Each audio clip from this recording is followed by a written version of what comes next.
Well, good afternoon, everybody. Good afternoon, Megan. We're starting. All right, good. Good to start then.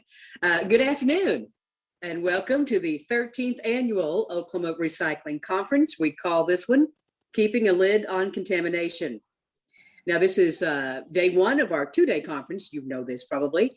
My name is Megan Waters. I'm the Vice President of OKRA this year, and our President, Kima, is on maternity leave, so I have the pleasure of being your MC today. Most people, locally at least, most people on with OKRA know me as Executive Director of Keep McAllister Beautiful. You just call me Megan, please. We said this last year about 2020, but I know 2021 has been a very interesting year for everyone as well. We're holding another virtual conference due to the pandemic and all of that. And although we cannot come together in person, we think it will still be a great event and hope that to recreate some of the best parts of the event, including a wonderful roundtable discussion, social networking opportunity. We're really going to be able to have that too. Next year, we hope to have a hybrid event where we can come together and stream live, because some of us have just gotten used to this streaming, haven't we? The OKRA Conference Committee wants this event to be as personal as questions. You will have the opportunity to answer some polls and to ask your questions live. And the chat room is going to be lively, I can tell. For the polling, a question will pop up on your screen. You'll have a few minutes to answer the questions. The results will be announced by the speaker, whoever that is, maybe somebody else at the time. Let's start out with a quick poll. Is this your first OKRA conference? Is this your first OKRA Recycling Conference? Yes or no? And everybody put in your vote. You should see a poll screen and you should be able to send your vote in just like that and put your submission in. We'll see how that goes. I'd like to see how some of those answers come out. For questions, I'm going to tell you about this. As to chat, simply obviously click on the chat button and whatever device you're using. And the raise hand option will be found by clicking the participants button at the bottom of the screen. All right. See where everybody else is checking in. Okay. First, we did that. If you type your question into the chat, we will do our best to answer them all. If you raise your hand, please wait to be recognized by the host of whoever's talking. Here's our poll results. And 69% of us have been here before. 31%, this is your first one. Well, welcome in. We are so glad to have you. Thank you so much. And that's how the polling will work, and our technical department will put those up as fast. Okay, I just sent you all a chat to let you know that Megan is having issues down in McAllister with the bandwidth. She's gone to 3 different locations today, and she thought she had it going, but she doesn't. I think I'm back. Am I yelling? Okay, if you drop off, I'll just take over. So I'm going to give it back to you. Sorry about that. Internet. I like to say Mother Nature. Maybe Mother Nature's running a few things. So since Ellen, you're paying attention with us, I'm going to invite Ellen Buzzard to ask a question. Okay, I'm going to raise my little hand. Okay, see there, it's up. I just wanted to ask you if you are glad that it's fall. So at the end of the sessions, we'll have opportunities to raise hands. So feel free to do it. If we don't see your hand, put the comments in the chat. And we'll pick them up and we'll make sure that you get a response, if not today during the conference, but sometime. Perfect. And I see some of you all are already utilizing chat, and appreciate you. Yeah, mine freezes up every once in a while too. So I guess the internet's just loving us today. All right. We are really glad you are here today. Let me tell you a little bit about the Oklahoma Recycling Association, or as we like to refer to it, OKRA. OKRA was established to improve recycling in Oklahoma by encouraging waste reduction, reuse, and best management practices throughout education, information, and networking. Oklahoma Recycling Association's vision is to serve as the premier recycling point for communications among businesses, government, and citizens. Now, 2 years ago, OKRA began an educational outreach effort by using Facebook live streams. This continues to be popular. Our next Facebook Live is going to be in November, and Shavar is going to do a session on fast fashion, which is something I didn't know a lot about. It's intriguing the amount of waste that fast fashion makes. So we invite you to attend. If you cannot participate in a live Facebook event, go to our Facebook page and you can see some of the former episodes that we have. We have one on prescription drugs. We have one on contamination. So we hope that you'll take advantage of our Facebook Lives. Since our last conference, OKRA has sponsored Lunch and Learns. And because we aren't allowed to travel and meet in person, we started doing them virtually, and they've been very, very popular. The topic of the first Lunch and Learn was about the Pennsylvania traveling glass recycling bin, and we had a big participation in that. The second one we had was on glass recycling in general, and Josh Boyer, who's on our board and also with Ripple Glass, talked about glass recycling in Oklahoma and basic programs in general. Our third Lunch and Learn was very trashy, as Crystal Bennett went through recycling bins and showed us what contamination was found and gave people tips on recycling. We called it Recycling as Easy as 1, 2, 3. Like I said, if you want to see those, go to the OKRA website. Under events, go to Lunch and Learns, and they will be there. I think that you'll like them. At the end of the conference, we're going to have a poll to see what kind of Lunch and Learn topics that you would like to talk about. We want to provide subjects and have discussion on things that are of interest to you. So if you can give us your input, that would help. It was pretty easy to pick the conference topic this year because contamination continues to plague all of us. Hopefully what you learned today will help you with your recycling programs as you deal with everyday challenges of keeping your recycling collection clean. I look forward to hearing what Jim Marcinko from Waste Management has to say about recycling markets and trends. I know this impacts all of us. We also have a great panel discussion on how some established recycling programs deal with contamination.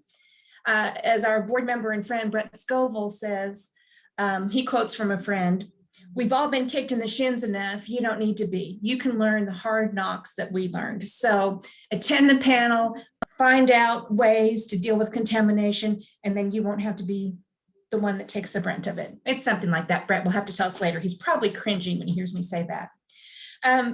Before we go with our first speaker, I'd like to thank the OKRA board for all of the work they do to improve recycling in the state of Oklahoma. This is a great board from all over the state. And today you can see that most of our board members are identified with a green screen that has little recycling symbols on it. And it says, I can't find my screen. I'm so uncoordinated, board member in the corner. Not all of them have it. So go to your program if you want to see who all the board members are. But I'm just going to recognize everybody real quickly. Michael Barton, Crystal Bennett, Kara Burst, Kimo Boussois, Josh Boyer, Tracy Horst, Sarah Ivy, Trudy Logan, Bob Masterson, Jeanette Nance, Michael Patton, Eric Pollard, Amanda Schofield, Brett Scoville, Paul Streets, and our wonderful vice president who has Wi-Fi issues, Megan Waters. I'd also like to thank the OKRA Technical Council. When we have inquiries from people, we check with them to have them share their expertise to answer these questions. Their names are in the program, or you can find them on our website. If you're interested in serving on OKRA work group or being on the technical council, please contact me. You can email me at info@recycleok.org. My contact information is also in the program. Next, I'd like to thank our 2021 sponsors of this year's conference. Without them, we could not provide this educational and networking opportunity. The Oklahoma Department of Environmental Quality, Choctaw Nation, CDR Global, Rotochopper, Chickasaw Nation, OSU Cooperative Extension Services, American Waste Control, Cox Communication, Indian Nations Chapter of SWANA, Keep Oklahoma Beautiful, Oklahoma Green Schools Program, Natural Evolution, Pinpoint Wire Technology, Ripple Glass, Sierra Container Group, City of Stillwater, IPL, McNeilius, Smurfit Kappa North America, and Waste Equip Totter. And I'd also like to thank our supporters, the Oklahoma Compost and Sustainability Association, and research. We have a full afternoon of information for you. We've also scheduled in some breaks so you can get up and move around. And for fun, we'll be drawing for door prizes. However, you have to be watching to win and claim your prize by raising your hand. 2 names will be drawn each day for some OKRA socks. Okay, these are so cool. Everybody wants these, okay? And at some point this afternoon, we'll be drawing for a $100 Visa gift card. We'll have additional drawings tomorrow, but this is just a little fun and encourage everybody to kind of stay connected and hooked in. Finally, we want to let you know that we're recording these sessions and we'll be putting the conference on the OKRA website. Again, keynote speakers' bios can be found in the program. You were emailed a copy, I think, this morning, or you can go directly to the OKRA website, go to Events 2021 Conference, click on the link to the program.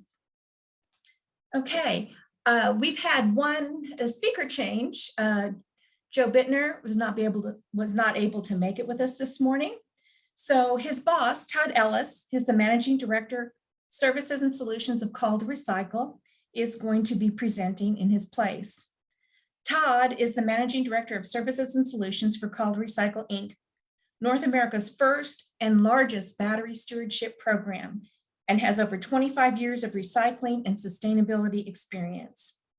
Todd's current position focuses on overseeing Call to Recycle Services and Solution team, raising the awareness of battery product stewardship programs throughout North America among industry stewards, stakeholder groups, and sustainability experts.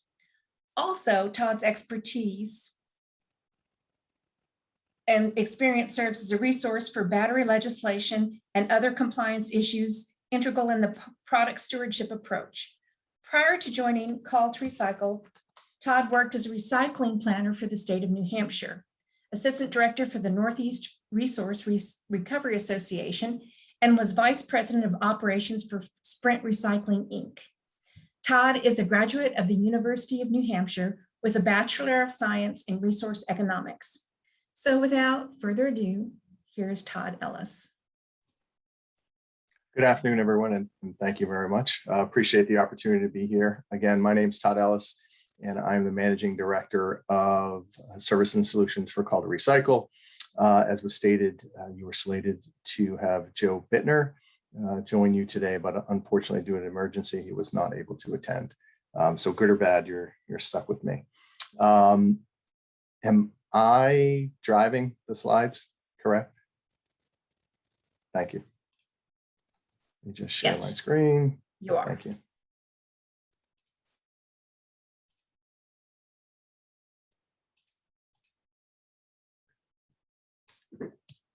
So to get started today, I just wanted to go in a little bit about who Call to Recycle is, battery recycling in general, and then really get to the topic of today, which is battery safety.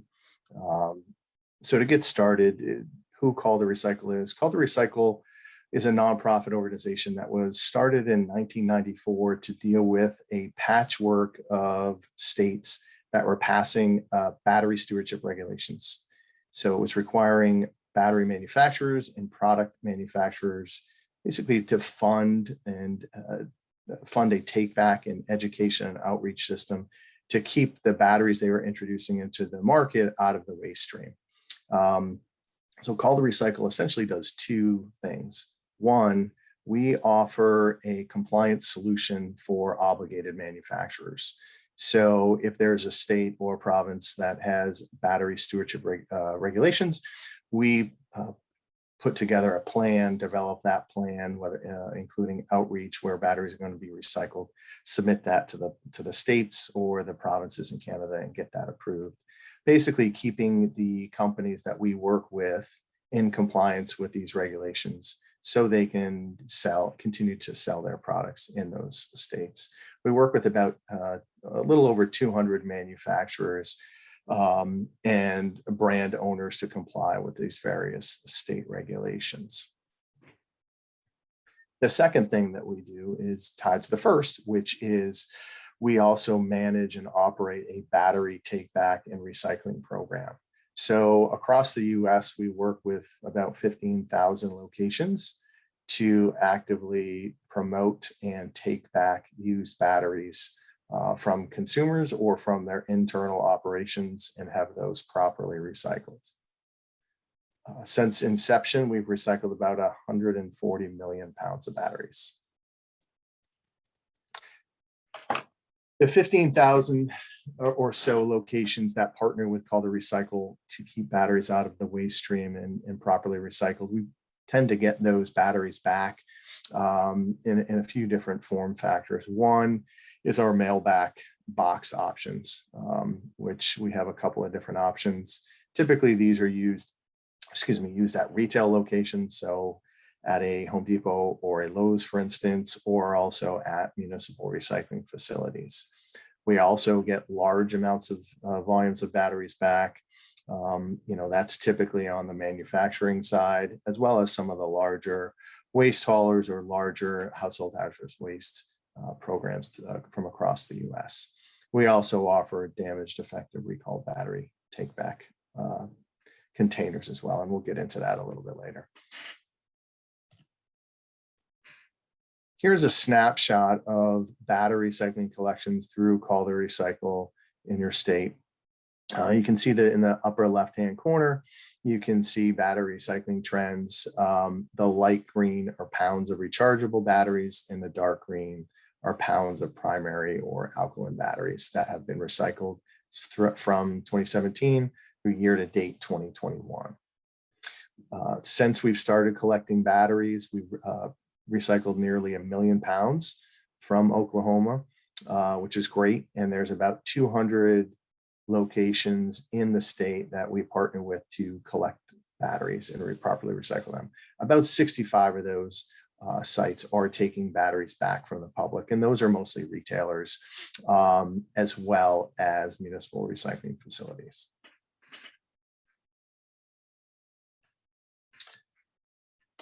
So that was a quick overview of Call to Recycle as well as just battery recycling in general, and wanted to spend, frankly, more time on battery safety, and really the crux of that is around lithium batteries and thermal events, which is a fancy industry term for a fire. I think there's a survey question or a poll question. Oh, there we go. Have you experienced a battery fire at your facility? If everyone could answer that, that would be great.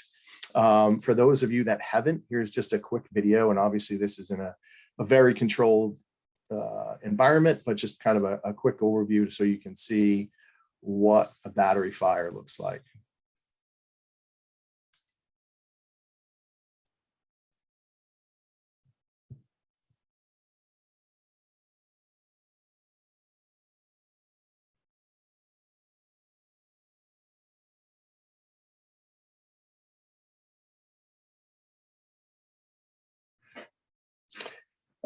As you can see, that was force started. It was forced through with a push pin, but you can see as well the power and how quickly that went up. If that is sitting in our poll question, excuse me, about 15% of the attendees have experienced a fire at that facility or at their facility. So this is kind of relevant, obviously, as most people haven't seen that, how quickly that went up. And if you can imagine if that's buried in recyclables, or if that's happening in an office, and kind of like life, timing's everything. These things tend to not go during normal business hours, so they can often go unattended and really build up and quite frankly, do quite some damage.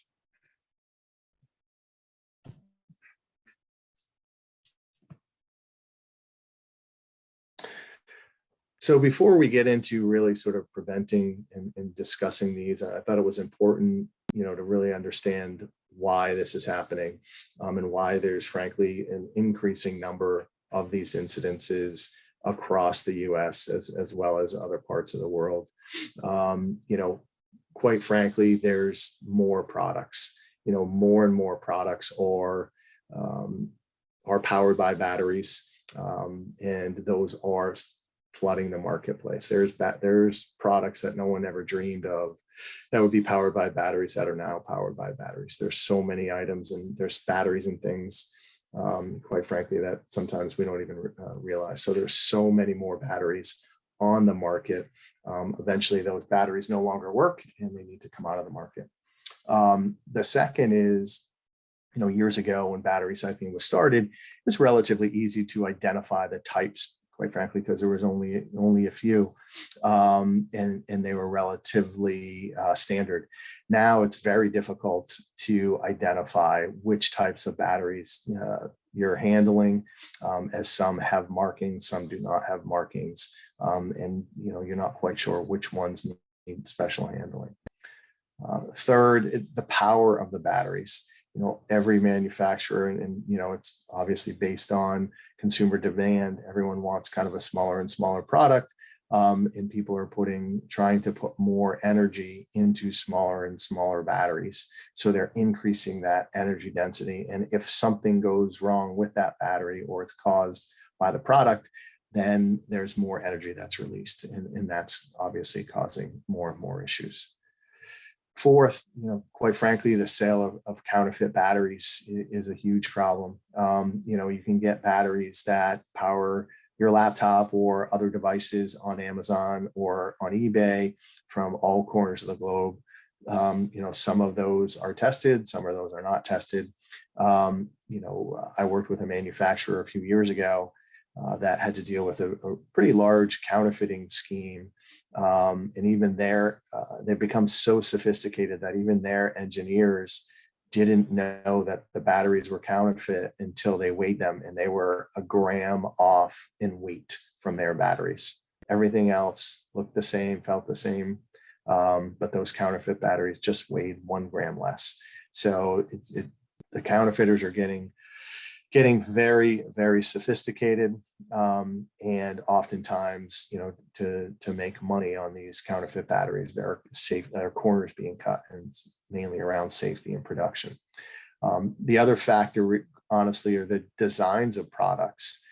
So as you're putting these, you're looking for more or smaller products, or putting smaller batteries in, and the product needs to be designed so that battery can work.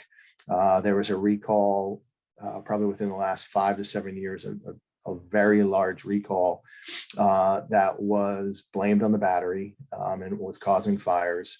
And it was actually not the battery issue. It was actually a design of the product.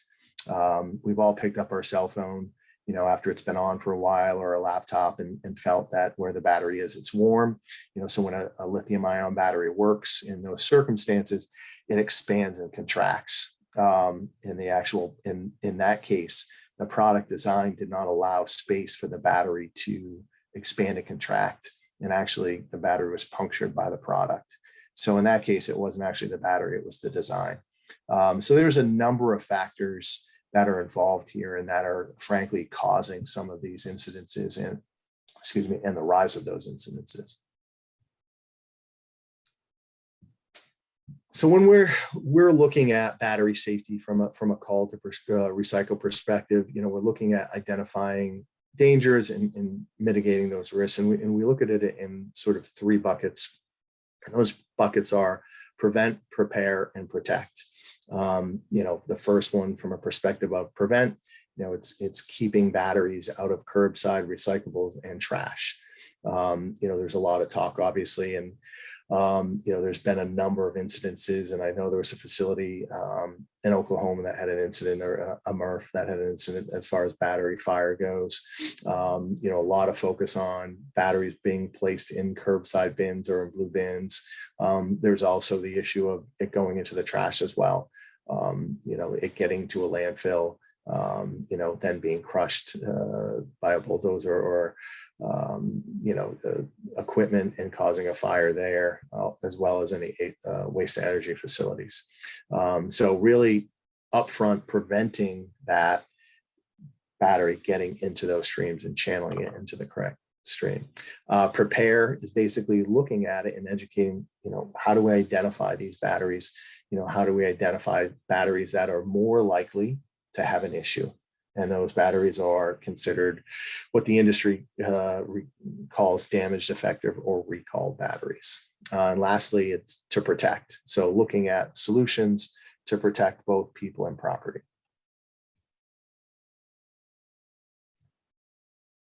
So if we look at the first of those buckets, prevent, it's really all about education and outreach.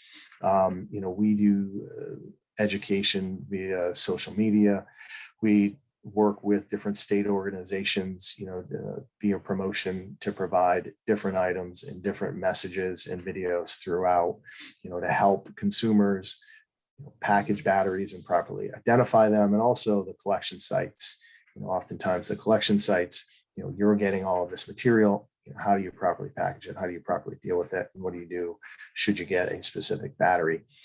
So what batteries, what batteries should go where and how they should be recycled. So that can be done, via signage at a facility, newsletters, mailers, et cetera. Many different options, whatever traditional education and outreach methods that have worked for your area or a specific area is best suited to also push that message of battery safety and knowing what to do. The other piece is really understanding what batteries require special handling. When you're shipping batteries, some batteries require what the U.S. Department of Transportation calls terminal protection. And that is basically, that the batteries need to be either the terminals need to be taped or they need to be in individual bags.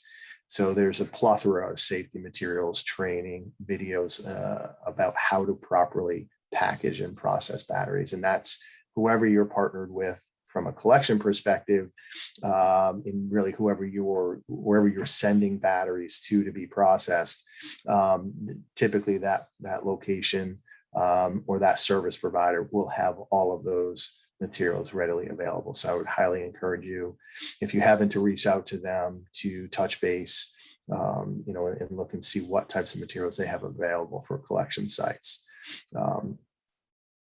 Again, the big piece is tied to education, is identifying upfront that the first piece is these batteries don't belong in trash or curbside recycling bins. We launched a national program called Avoid the Spark a few years ago. If you type in, go to a web browser, avoidthespark.com, it should kick you to our website, which has a number of resources that you can download, whether it's small posters, some messaging, some videos about how to properly promote, having your public and having collection sites prepare these batteries, before they get transported and ultimately go to the recycling facility. The other option is obviously, or factor is knowing and setting up where and how you're going to recycle these batteries. So there's a number of different programs you can partner with from a collection perspective. You can partner and sign up as a collection site through Call to Recycle. Also a number of businesses and even municipalities that, turn their employees or citizens onto our drop-off locator, which if you type in your zip code will get, tell you all of the participating Call to Recycle sites within that area. So, even if you're not physically collecting batteries, you can help promote in the safe handling, the recycling of those batteries and keeping those out of the trash and curbside bins by giving people an option to go to the drop-off locator and find a proper location to have those batteries recycled. The next bucket is prepare, and that's really knowing what you're looking for and what types of batteries are we talking about. And there's basically two major types of lithium-based batteries. One is referred to as lithium metal, which is a single-use lithium battery. And then there's the rechargeable lithium batteries, which is often referred to as a lithium ion battery. There's different different chemistries and battery types under the lithium ion battery category, but essentially from a regulatory perspective, all of these batteries are treated the same. The lithium metal or primary batteries are the batteries that you might see when you go grocery shopping, next to the regular alkaline batteries, they're typically silver with some blue or a different color, and they're a bit more expensive. And those batteries are lithium. They typically will say it on the packaging. Those are single-use lithium batteries. They come in, your normal cylindrical sizes, the AA, AAA, C, and D. Also, your coin cell batteries are typically lithium. So the ones that look like a nickel or the size of a nickel, those are typically lithium. They also have some specific markings. Often on those coin batteries, you'll see letters CR and then typically a dash and a couple of numbers. That is an indication that it's a lithium metal primary battery. And then the rechargeable side, these batteries are used in power tools, these batteries, laptops, tablets, your new Tesla EV cars or any of the electric vehicles are using this battery chemistry now. As I said, it's lithium ion is just kind of a general family name, but there's a number of different factors and form factors. These can come in a variety of sizes. They typically don't come in any straight cylindrical size. Any of the cylindrical sizes in these types of batteries are a little bit bigger.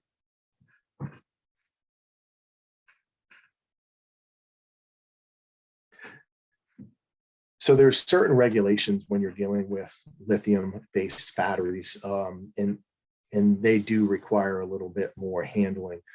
One of the factors is if it's just a normal used lithium-ion battery that doesn't hold a charge anymore versus one that is damaged, defective, or recalled. And that typically is referred to as a DDR battery.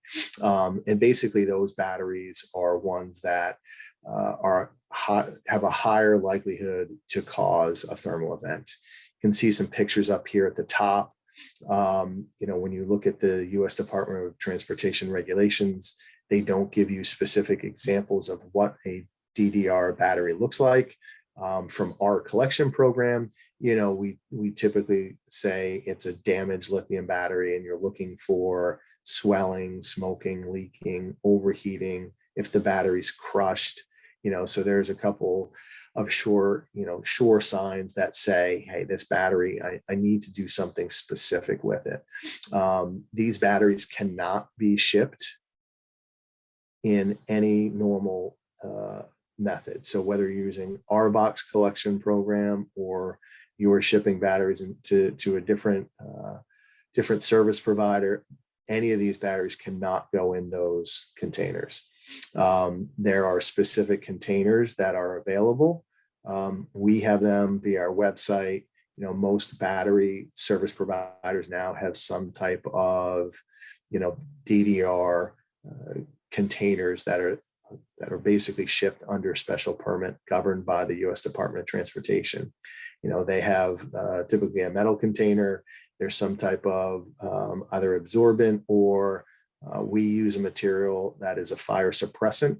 So those small bags you can see in the pictures on the bottom right-hand side, it actually looks like little white Dippin' Dots, but it's actually recycled glass. So if there's a thermal event, it actually melts basically and encapsulates it and it suffocates the fire.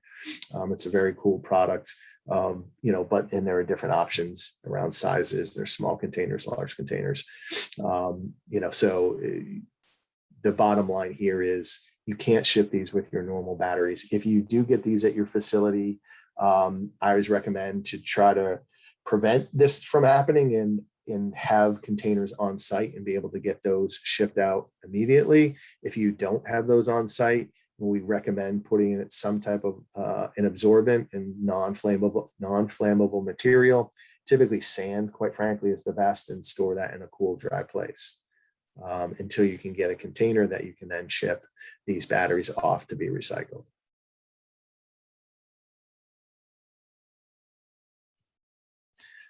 And lastly is protect. And this is where we're looking at, how do we protect, people and property. There's a number of different options here. And, there's some fire suppressant um, scanning mechanisms that facilities can invest in. I know a number of large MRFs have put in, I think the technology is called the Fire Rover, and it takes infrared scans of your material. And when a fire is detected, it actually shoots, the fire hose actually shoots and puts out the fire. So some facilities on the larger side have put some really active fire suppression systems in place, just not a sprinkler system, but something that's really kind of reading and taking infrared photos and whatnot of the material, and will sense that automatically. Because as I mentioned, it's sort of the timing piece. It never seems to happen when there are people there. And there's other, sort of non-active pieces that you can put in place. As I mentioned, we use a material called Cell Block EX, and that's the dip and dot material that can be poured over a battery that's that's experienced a thermal event. On the right-hand side, this is a safety kit. There's a set of gloves, high temperature gloves. It comes with a pad. That pad that you can see is, I think, 16 by 16, and it's filled with Cell Block EX. So if there's a battery fire, and you can put that pad over it, and then you can't see it that well, but there's actually a fire blanket that you put over that to kind of keep the fire in check. So the Cell Block EX actually suppresses the fire in the battery, and the blanket keeps it in place. So there's a number of different options. I think the biggest item or takeaway from this is being prepared for this. If you are collecting batteries at your facility, or really collecting recyclables, the first piece is to help really educate your users, your public, on what to do with these batteries. First, it's not to go into the curbside recycling or trash. Know that there's special requirements, and those need to go into a different collection program. So that's really the first piece. And then when you do get batteries, if you are collecting them, what are you looking at? What batteries need to have terminal protection, or need to go in a certain container? And then if something does happen, how do you protect your facility? How do you protect your staff should something happen?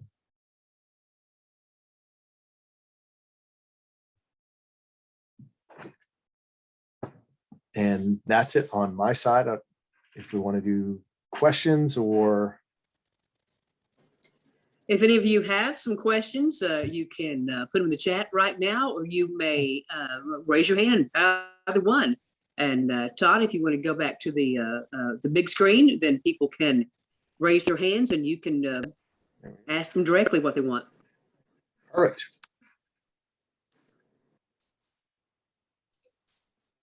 There were some comments in the chat. No, because mine fell off. Ellen, if you have some questions in there, feel free to bring those out. Sarah has one. What advice, Todd, do you have for the average citizen for properly recycling your batteries? Can you place in Ziploc type bags until we have a reasonable number and take them to a drop-off recycle? Yeah, I think that's your best option. Most people, and when you look at and sort of talk about batteries in general, at a high level, there's single-use or primary batteries and rechargeable batteries. The single-use batteries that are not lithium-based, your alkaline type batteries, if they're under a certain voltage, from a shipping perspective, there's no requirement for you to individually bag or tape. So most people do place those in a Ziploc bag and then take those to a facility for proper recycling. There are a few years ago, there was some discussion around 9-volt batteries, meaning, whether they should be terminally protected or not. DOT doesn't require it, but oftentimes people will say to just throw some tape over the top of that battery. And when you get into rechargeable batteries, or quite frankly, if you don't know what it is, if it's not labeled correctly, or you can't figure it out, the best option is just to tape the terminals. Shavara also is asking, it may be the same, about normal AA or C batteries. Are those safe to go in the trash? So there's one state in the U.S. that has a product stewardship program that covers single-use batteries, and that's the state of Vermont. Washington, D.C. just passed a law back in 2020 that they will implement, I believe, in 2023, a single-use battery stewardship program. So that will actually require the manufacturers to fund the take back of those batteries. Everywhere else, it's actually cost a facility to recycle primary batteries. So there's typically a per pound cost to recycle single-use batteries. As far as throwing them away, the only place you cannot throw a single alkaline battery away is in the state of California. There's a landfill ban or disposal ban in the state. Everywhere else, once the manufacturers removed the mercury, which is in the early 90s, out of those batteries, they passed all the toxicity tests and were no longer, or were classified as solid waste. So Okay, technically, you can throw them away, but if you can, you should recycle them. Okay, we have one comment and one question. David Riffle said that Army cans make great battery containers too, that prevents fires from batteries. And then Galia from Broken Arrow said, I'm surprised at the amount of rechargeable batteries that are recycled. Is that number higher because of private businesses recycling them versus places that accept batteries from the public? It's a good question. Mainly the large volumes come from, do come from businesses, because they could send us truckloads where, a municipality or a retailer might send us 5, 30-pound boxes in a year. So businesses, do help, but there's a lot of material out there, and there's some rechargeable batteries. And, what we found often it's easy to put on a shelf in the garage or in a junk drawer, and then people start to clean those out. Some of the older batteries are much heavier, so think of your first powered, your first cordless drill. That battery was a nickel cadmium battery, and that weighs a lot versus a lithium ion battery now that barely weighs anything. So some of that's driven by that. The majority of rechargeable batteries that we're capturing through public drop off or power tool batteries, and also if you go to the grocery store now, they sell a lot of cylindrical, like AA, AAA rechargeable batteries as well. So those have picked up in the last 5 to 6 years as far as popularity goes. Todd, thank you so much. Todd Ellis with Call to Recycle. And we appreciate your time. And we appreciate your answers to questions and everything. Now, our Wednesday Spotlight sponsor is CDR Global, and Michael Barton. Michael, are you there? You should go ahead and take it away.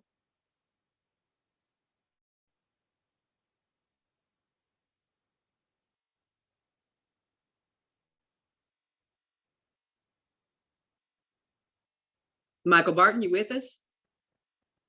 CDR Global. I am, yes, ma'am. I submitted a video. There we go. Then I believe our TI section, or IT section, forgive me, Jared, will be putting forth that video. Jared, you have that?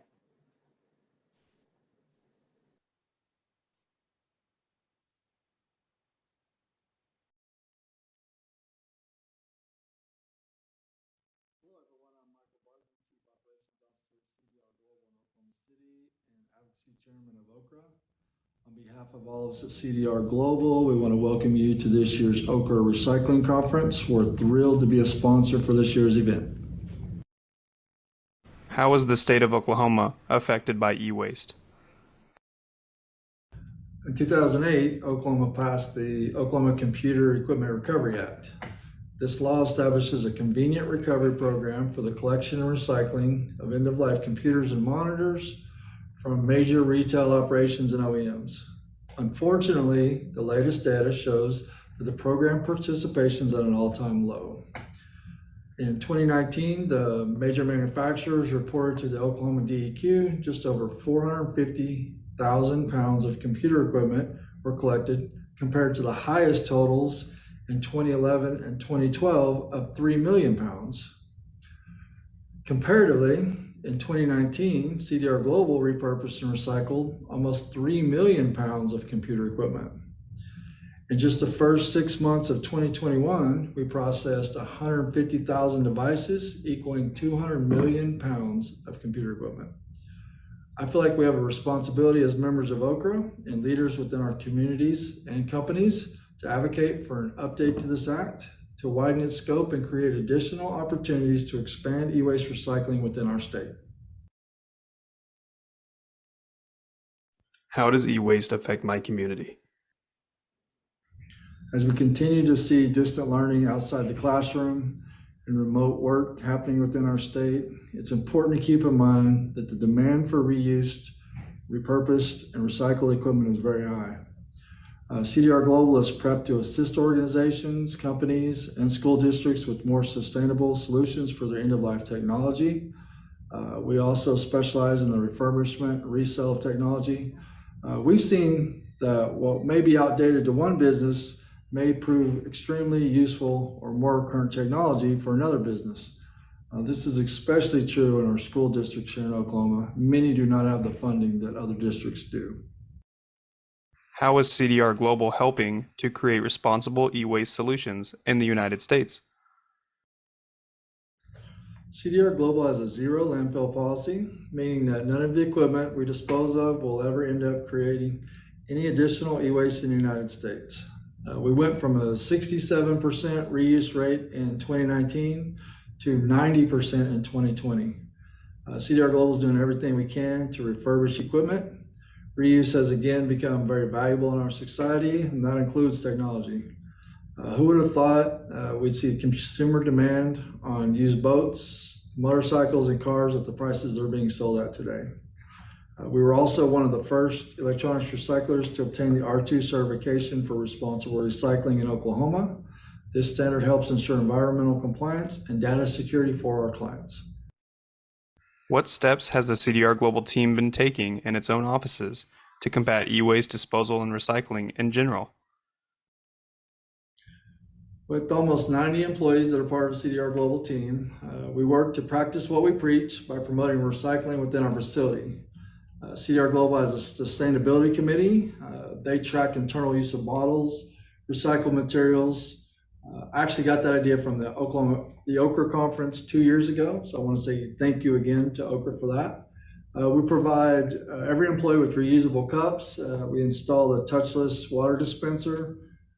We measure weekly the amount of internally recycled materials and have monthly awards for the different departments. We've tried to make it fun by incentivizing our employees to recycle cans, bottles, and paper properly. We feel like companies should be sharing best practices and learning how they can take an active role in challenging their employees to lessen their company's waste footprint.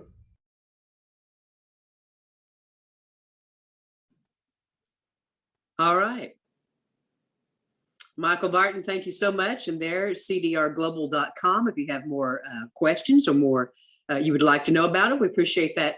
Spotlight sponsor CDR Global. All right, we have a quick 9-minute break. We're going to take a 9-minute break. Do come back. The next session will be called Curtailing Contamination. You don't want to miss that. It's going to be a panel. It's going to be fantastic. So just take a quick break, about 8 minutes now. 8 minutes, and we'll be back at 2 o'clock. So just hang right there. We'll leave this online.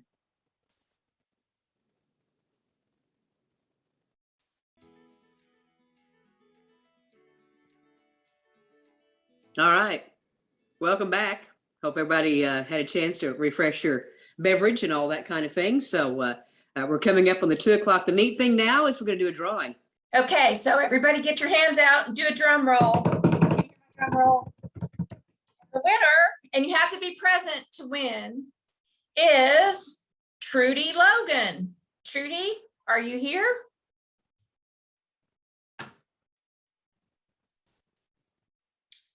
I know you were here a minute ago. Are you not back from your break?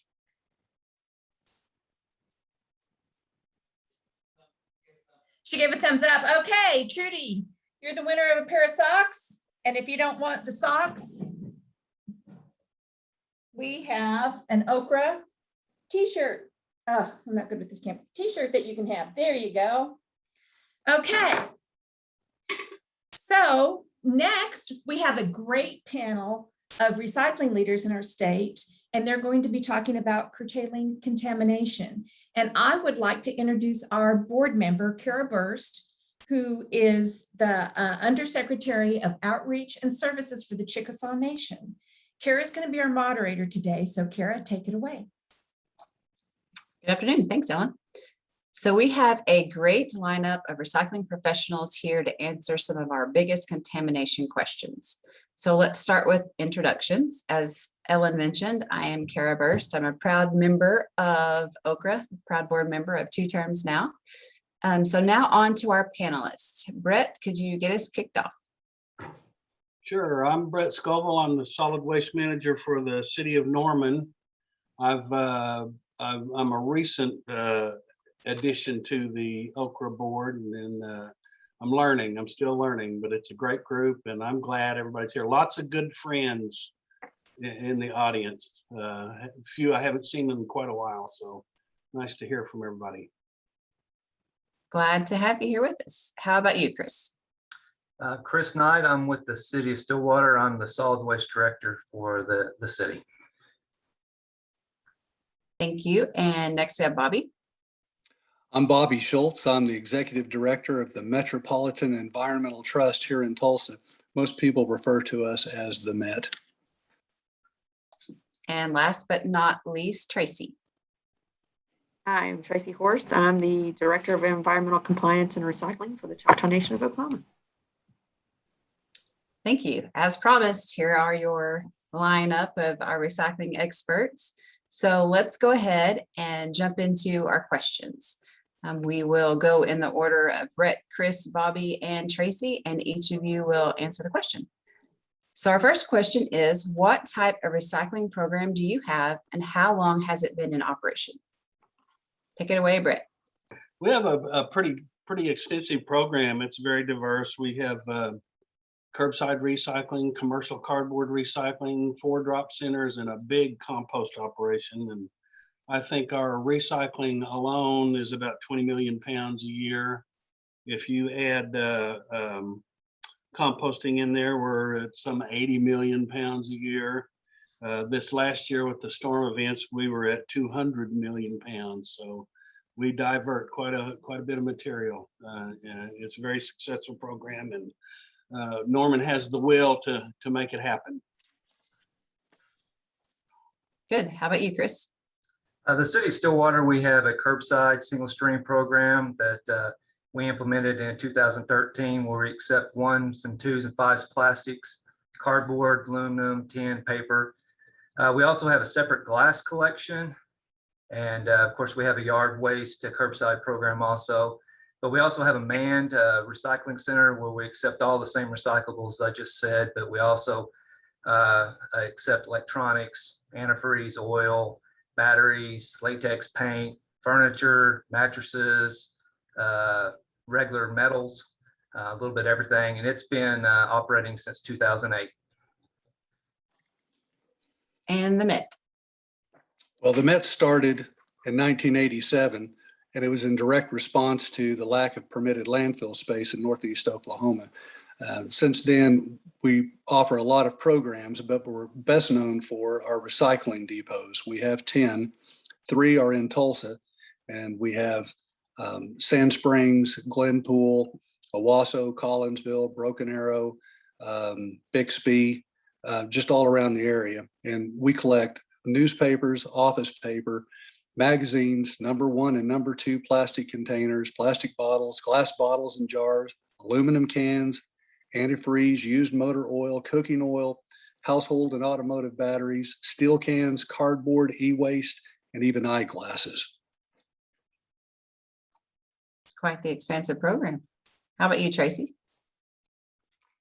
We have a hub and spoke program with 2 recycling facilities in southeastern Oklahoma. We cover about 15 different counties within southeastern Oklahoma. At each of the 2 facilities they bring in, we just broke 30 million pounds, so we're a lot less than what Brett does. We do in several years what Brett does in a day, but We're growing or working on being able to do more. We do any types of paper except for laminated paper, cardboard, plastics 1, 2s, 5, film, bags, aluminum, and tin. We do tires on a regular basis. We've done about 400,000 tires over the last few years. And we just do events where we do hazardous waste and electronics, but nothing on a regular basis. And we've been in operation for about 11 years. Okay, on to our next question. What is your policy on accepting recyclables and plastic bags? And we will have a poll question that pops up for everybody joining us, but go ahead, Brett, with your opinion on plastic bags. We do not accept recyclable in plastic bags. We have a pretty good participation rate, about a 90% participation rate. And I think in order to expedite the processing of that volume, the MRF that we use, which is a batliner for our residential and Smurfit Kappa for our commercial, they need that plastic bag to be out of there so they can expedite the processing.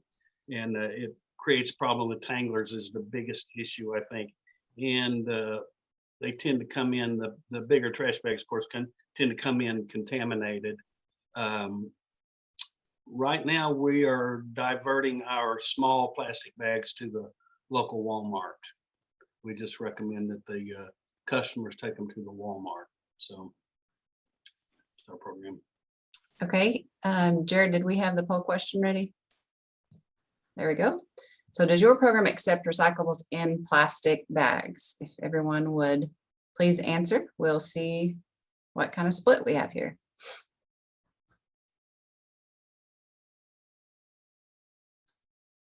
It looks like the majority is saying no with about a 75-25 split. So Chris, if you could give us your opinion and then also let us know what you would recommend for people to do with those plastic bags. Yeah, we do not accept the plastic bags either. You know, as Brett said, they're a huge nuisance for down the line at the MRFs. And if we do have any plastic bag or recyclables that come in a plastic bag, you know, that those materials most likely will not get recycled. What we tell our citizens here, because the biggest issue we have with the plastic bags is usually the Walmart sacks. So we direct those to our local Walmart also. And Bobby, what's your opinion? Well, we're kind of a different situation because our depots are open 24 hours a day. They're not manned 24 hours a day, but they're also, our workers are adults with developmental disabilities. And so lots of people come in after hours and they'll drop off trash bags full of recyclables. The workers separate those. We would prefer that people brought things in cardboard boxes because those could be broken down and put into bins, but we don't really have a choice, so we have to accept those. But as far as the Walmart, Dollar General Store, Dollar Tree, come and go bags, we take those. And if I remember correctly, each bag weighs 4 grams and it takes 90 bags for a pound. And we recycled over 500,000 pounds of those Walmart bags last year. We ship those to Arkansas and they're made into basically plastic lumber, things that are used for playground equipment and fishing docks and that type of thing. So they are used, but we would prefer not to have trash bags. Thanks for letting us know where those Walmart bags end up, because I've always wondered. Tracy, what about you? We actually have a little bit of a split. One of our facilities works out fine to have plastic bags come in. Both of our facilities recycle plastic bags. We sort everything by hand, but we do have a line that they run through. It's easier to run materials across a sort line if they are not in a plastic bag. But if it's a situation where somebody prefers to recycle in a plastic bag or not do it, then I'm going to accept a plastic bag just to make sure that they always recycle. Yeah, good tip there. So our next question is, does your program accept glass? What type of glass do you accept? And any tips for communities like the one I live in Ada that has a lot of community demand for glass, but we just haven't gotten it off the ground yet?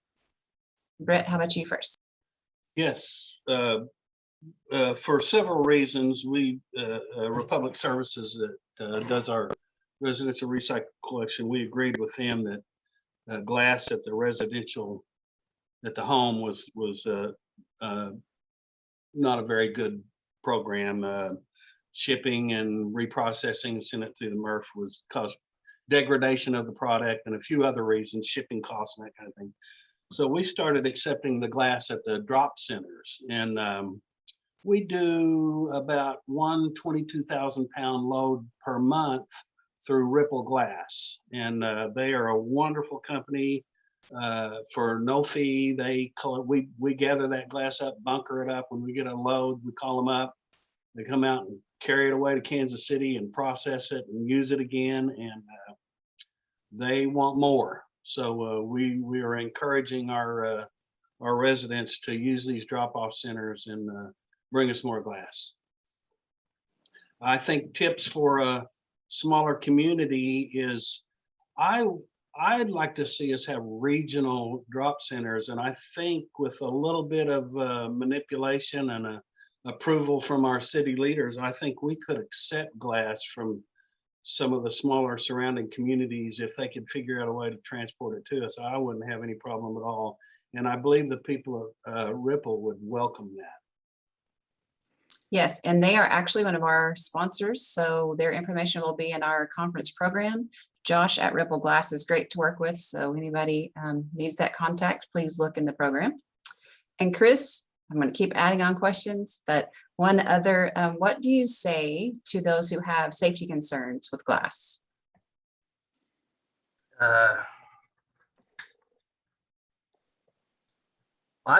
I don't personally see, we accept glass at the curbside here in Stillwater and in our manned recycling center, which as Brett said, most of ours goes Ripple Glass also. But as far as, I'm in favor of recycling glass. I just like it was said the other day, it can just be recycled over and over and over. And I don't really see personally any safety concerns. There may be some out there, but I just don't really see anything. I think that's what we ought to be doing is recycling glass.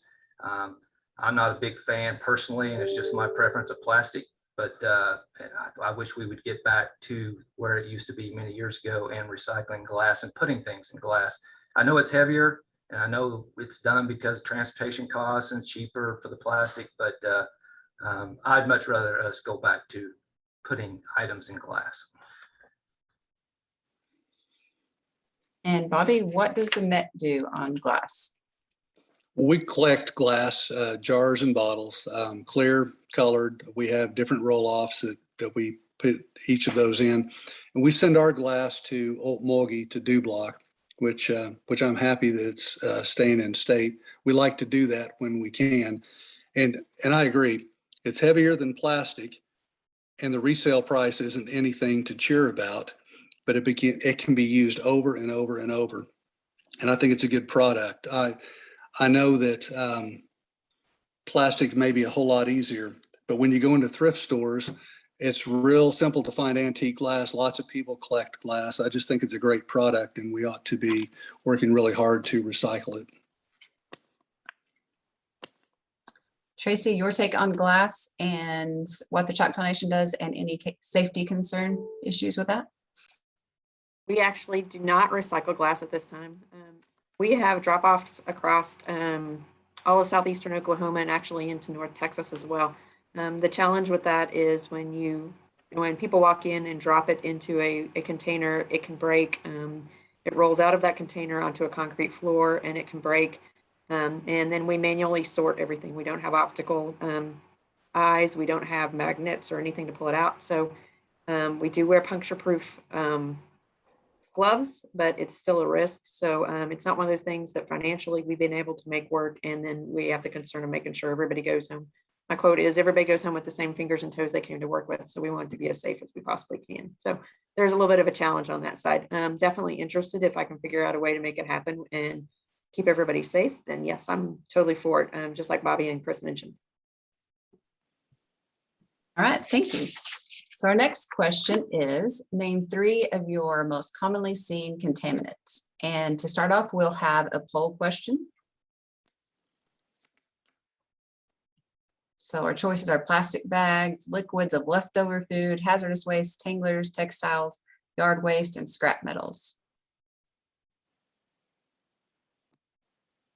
Getting in some answers now. Looks like plastic bags is the winner so far.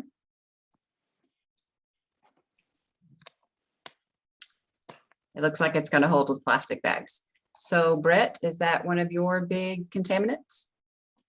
It is. If we were measuring, those of us that are in the trucking part of solid waste management, if we were measuring by tonnage, it's not as a big problem. The percentages aren't as great. But if we were just the sheer handling and the contamination and the tanglers and things that it causes at the sorting facility, plastic bags would be our largest contaminant. We get a lot of yard waste in there too. And I think that is just a little bit of laziness, to be honest with you. It's not so terrible. It's not so pervasive as a percentage of the whole, but it's enough to aggravate you. And we watch it pretty close. We try to have a one-on-one conversation with those that put their yard waste in the recycle bin. And as far as glass goes, auto glass and mirrors.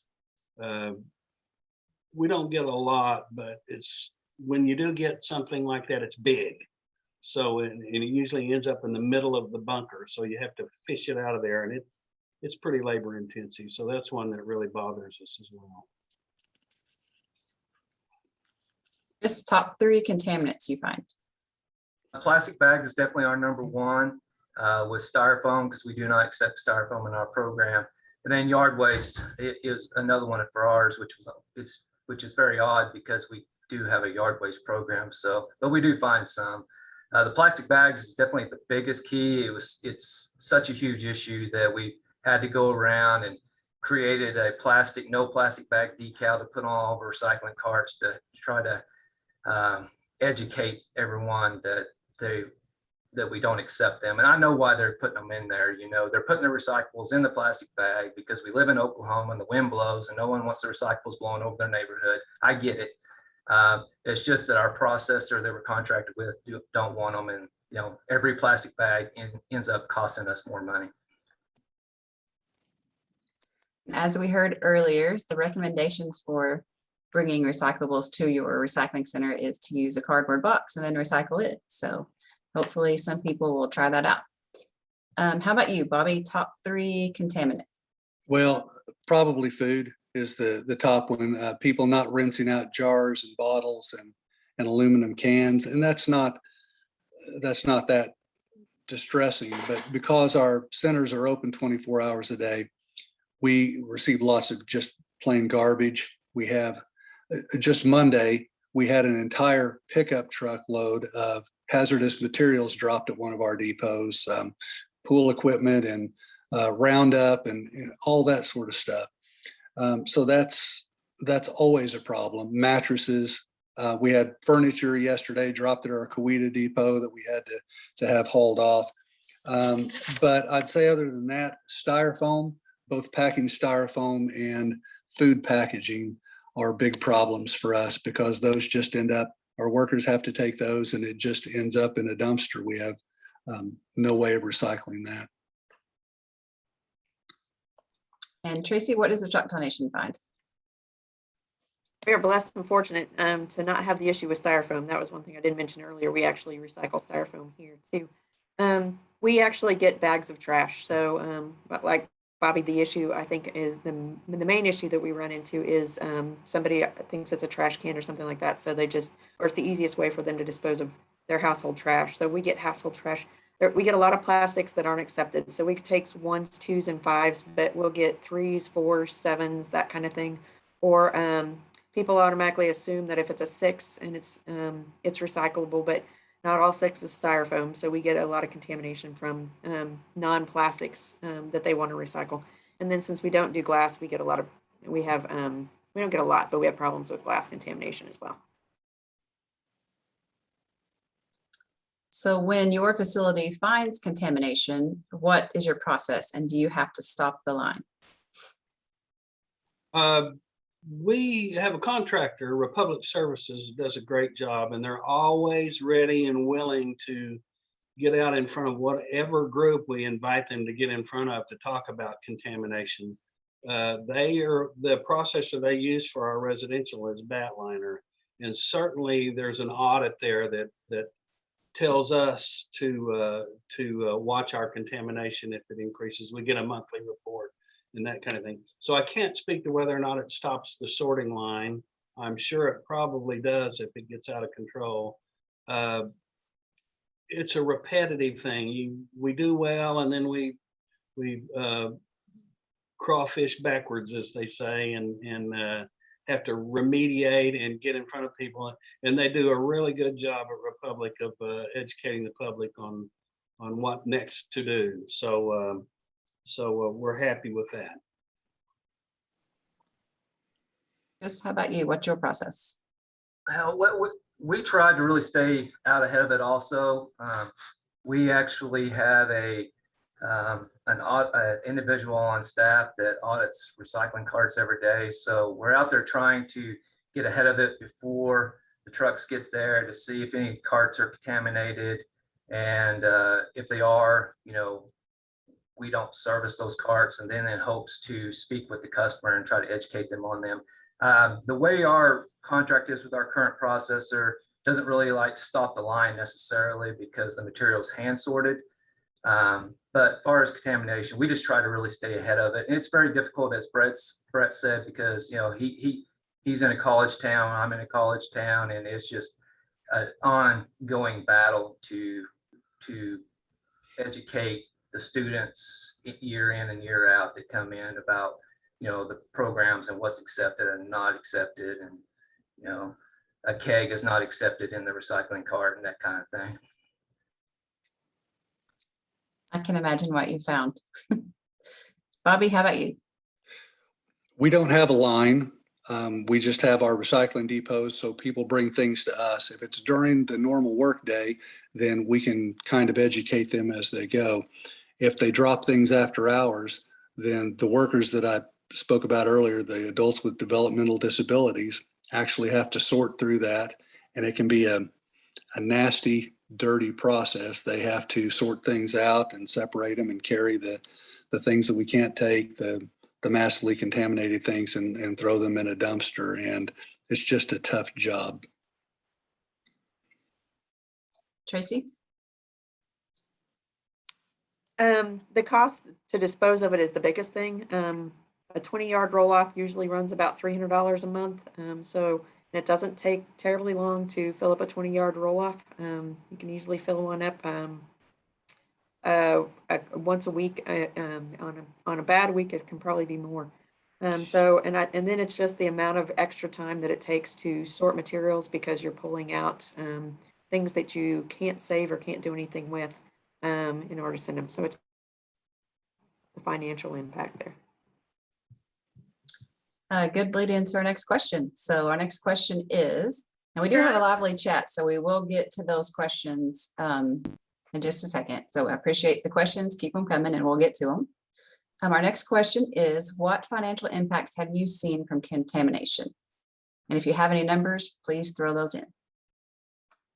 We don't, we structured our agreement with Republic Services that they keep both the commodity value, the rebate, and the contamination cost.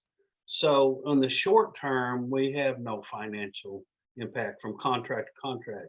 However, if we have renewals with our contractor, and we go to bid every 5 years or so. So the long-term ramifications of contamination, and why it is incumbent upon us to keep contamination down, is that if we continue a chronic trend of heavy contamination, then our prices are going to go up incrementally through the contracts and the renewals. So we watch it really close.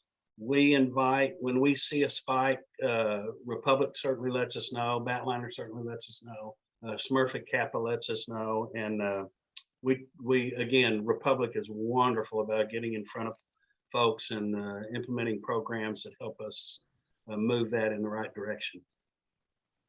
Okay, and I'll throw you the first chat question. So what is the ruling on bottle caps? What number are they? Years ago, we were encouraged to remove them because they were different than the bottles themselves. Leave them on there is what Robert Pickens in Tulsa tells me. Just leave them on there. Let us worry about that. We'll float them out in the process. That's what Robert tells us. Now, there's a debate over that. The wonderful news is Coca-Cola and a couple other companies are now making the caps out of the same material that the bottle's made out of. And I think that's going to be universal in a couple of years. So we won't have to worry about it anymore. That's great news. Any of the other panelists want to weigh in on that question? That's the way it works in our program. Just leave the caps on. Yeah. I can't say all of them, but the majority of them are number 5s. So they're definitely can be recycled and accepted in most MRFs. Okay, great. So hopefully that answers our question. Chris, back to you for financial impacts. Well, in our program, the way our contract with our processor, so we're responsible for the contamination. So it actually costs our program twice as much if we have to haul off a lot of contamination. And our program is probably early on due to contamination. Our ratepayers, we've had rate increases probably up to about 13% since we started in 2013 due to contamination. And that was just to kind of get our arms wrapped around it, because when we first started, I would say that we probably wasn't as educated as we needed to be. And it was a big learning curve, and we thought we was doing really well, but it turns out we weren't. So we ended up having to renegotiate some contracts with our processor and end up costing us more money. So our rates have definitely went up due to contamination. And I'll also give you a chat question. Is there an issue with leaving the plastic wrapper around items like coffee creamers or soda bottles? Should they be removed and thrown in the trash before recycling? In our program, yes, that they should be removed and thrown away. And I'm not going to say that there's no one out there that won't accept that, because I don't know for sure, but the MRFs I've spoken to don't want that material. So we remove it. We ask our customers to remove it. Does anyone else on the panel accept those items with wrappers left on? I believe it just depends on which processor you're working with. Some say just get it in there. We just need it. We want it. And others say let's get it cleaned up. So I think it depends on your process, and that's a regional situation. Later in the program, we're going to talk about, that's something you need to do at the cash register. You look at the product you're buying and try to buy things that don't have that issue. That's a good point. So it seems like we need to check with our local recycling center and see what's accepted there to know how to handle those products. Bobby, how about you? Financial impacts. It costs us about $40,000 a year for Tulsa alone to haul away all of the contaminated items and all of the furniture and those type things that are dumped at our sites. I don't know that there's anything we can do about that. If they were manned 24 hours a day, it might be an easier situation, but it's pretty costly for us to have a lot of those things hauled off. As far as the caps, we ask people to take the caps off bottles, and we do the same thing with the labels.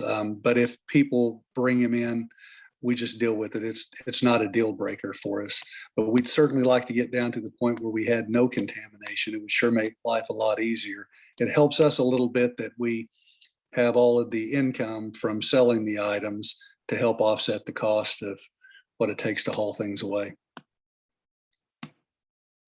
And a question from the chat is, do you prefer to accept shredded paper I'm sorry, let me try that again. How do you prefer to accept shredded paper if you accept it?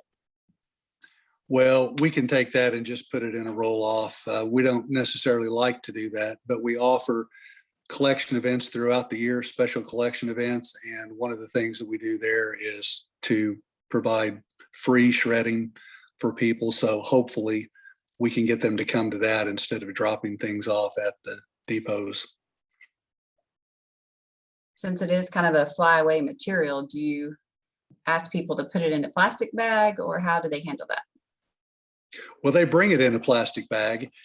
So we end up having to, we open the bag and put it into our roll-offs that all have doors that have covers on there. So it doesn't become a big issue. If they, like we ask them to bring things in cardboard boxes, if they do that, then it becomes a problem. So I guess it's one of those situations where we hope they bring it in plastic bags. And Tracy, how about you? We actually accept shredded paper all the time. I'll take it in a bag or a box. It's one of the higher paying commodities that we get, so we're excited to be able to get it. We just take it and dump it into a large bin, and then we bale it ourselves and sell it, so it works out really well. From a contamination cost perspective, I mentioned that earlier as far as the cost. And I think the challenge is once we get a container, if it comes from a specific location and we know it's more of a business type location, we make phone calls and we have conversations with them and let them know that, you know, they have the same situations that cost them money in their facilities. And so we try to compare the cost to us to the cost to them. And usually they understand, and it's just a misunderstanding of not knowing what they could recycle and what they couldn't. So, and we'll get into that one, I think, a little bit later, but that's kind of where we are. And one more question from the chat. I'll throw this to anybody that wants to answer. So someone always wondered how mixed packaging is dealt with. For example, Glade plugins packaging has both plastic and paper, and it gets recycled as one piece. How do we handle that? For us, Glade, we don't take the Glade options with us. There's also an electronic component to that, so anything along those lines we don't really do. But if they've then we would recycle the box, and then the Glade item itself would go. So we try to rip things apart if we can.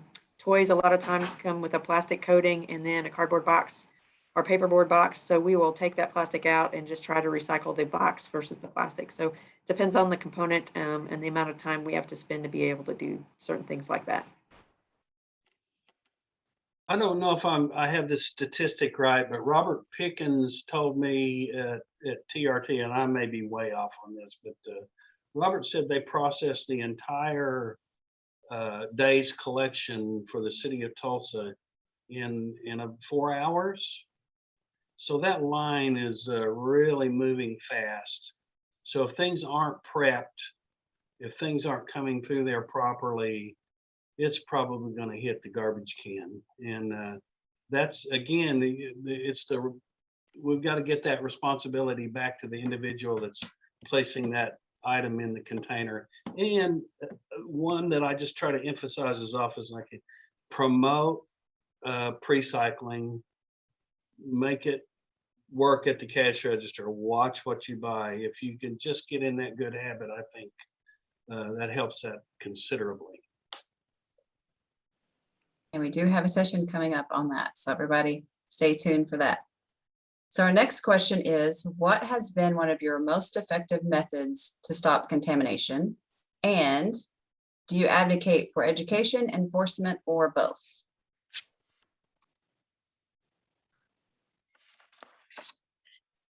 I saw that, what is the one lesson there? And I said, I wrote a little note on here: don't get behind on the education. And Chris mentioned it a while back that with the transient population, college towns, boy, that's it's easy to get behind, and you can really see, you can get hammered. They tend to throw things at the container instead of in the container, and those sort of things. So you really got to be on your game. It's got to be an ongoing process, and you have to get out in front of the community on an individual basis, on a group basis, whatever you can grab. Take what you can get and just keep leaning forward, leaning forward, leaning forward. Talk about contamination, mention contamination, give the reason why. And the thing that I like to do is I like to go see the people that disagree with me rather than the people who agree with me. People who agree with me, I don't need to talk to them. I go try to see groups that are opposed to some of the tenets of what this organization represents, and try to get in front of them and see if I can appeal to a business sense. But it's education, education, education. It's got to be relentless. You just can't quit. I think we all would agree with that, Brett. And Chris, what does Stillwater do? Well, first of all, I believe in we need definitely education, but enforcement has to be a part of it too. So on both of those. As far as contamination, one, you got to really keep your messages simple. And I've found that really helps everyone kind of understand your program and everything. But and a lot of communities are doing it now, but the recycling, auditing those carts, I think we really got to have boots on the ground looking in them. And I don't think, you can put all the material you want to the community, but it's really, really helpful if you can be looking in your cart and describing to them and showing them that this is not accepted and why it's not accepted. So it's worked for Stillwater by auditing the carts, keeping the message simple. And like I said, education, like Brett said, but you got to have an enforcement piece also. Bobby? We put messages out on social media all the time.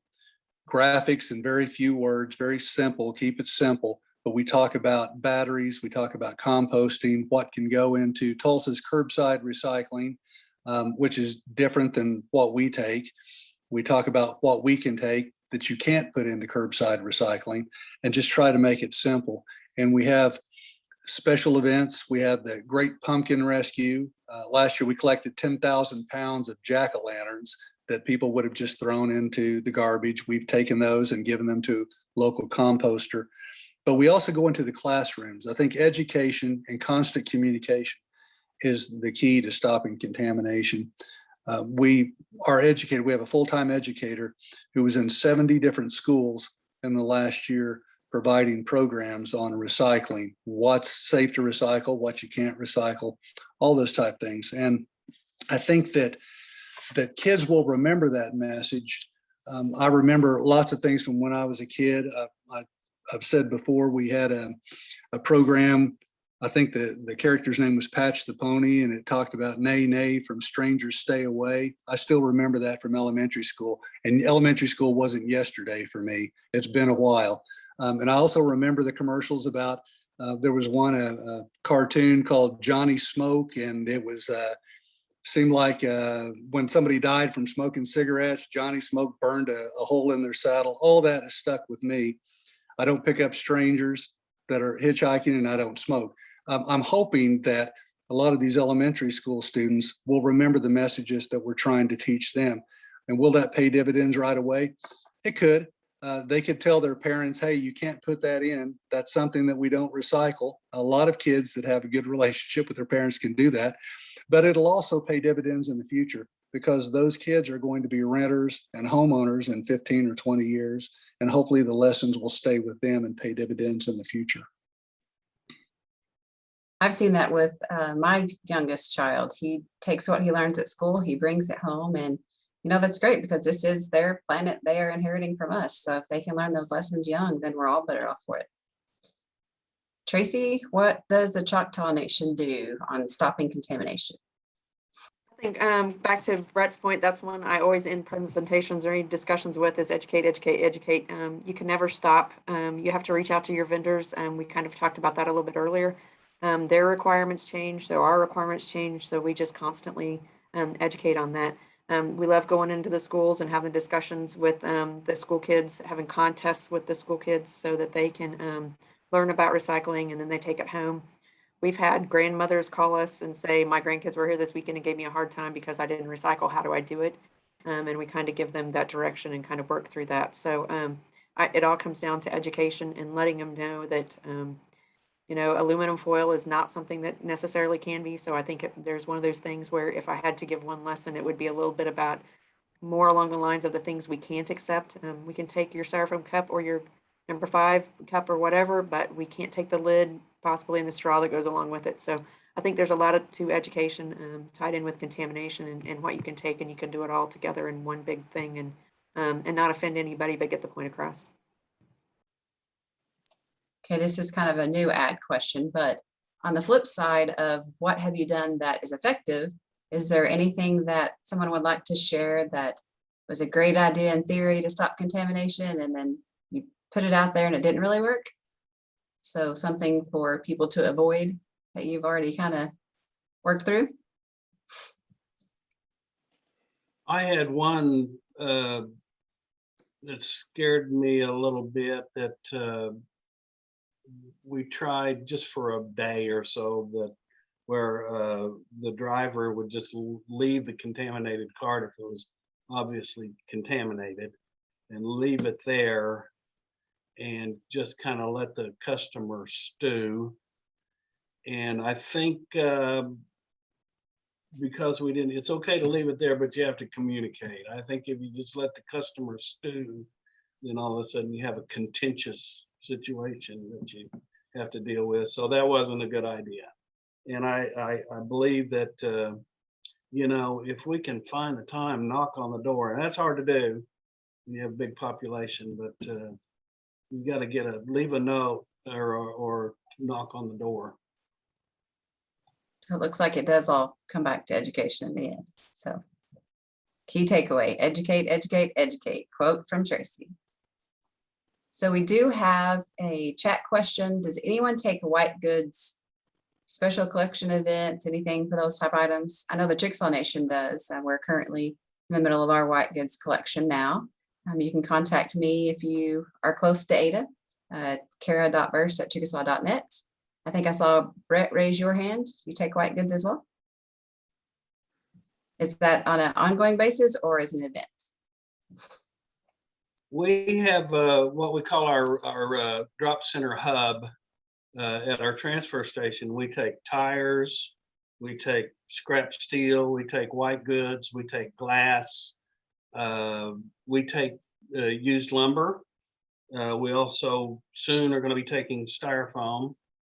Kathy Bowden has a local group here in Norman that is really on the styrofoam campaign and doing a great job, really moving a lot of material. And they were received a grant where they're going to have a densifier there. So yes, white goods is ongoing year round. When the gates are open, you can bring the stuff in there. It has to be free on free. That's the only stipulation. All right, thanks for that information. So we have spoken a little bit about wish cycling, and that's whenever someone wants to recycle so bad, they pick up an item and think, oh, okay, that'll recycle, I'll just throw that in. What are your thoughts on wish cycling? And do you agree with the phrase, when in doubt, throw it out? How do our customers fight the urge to wish cycle? And while you process that, we will take a poll question and see what our audience thinks. So your choices are, when in doubt, throw it out, or maybe it's recyclable, I'll just throw it in there and see.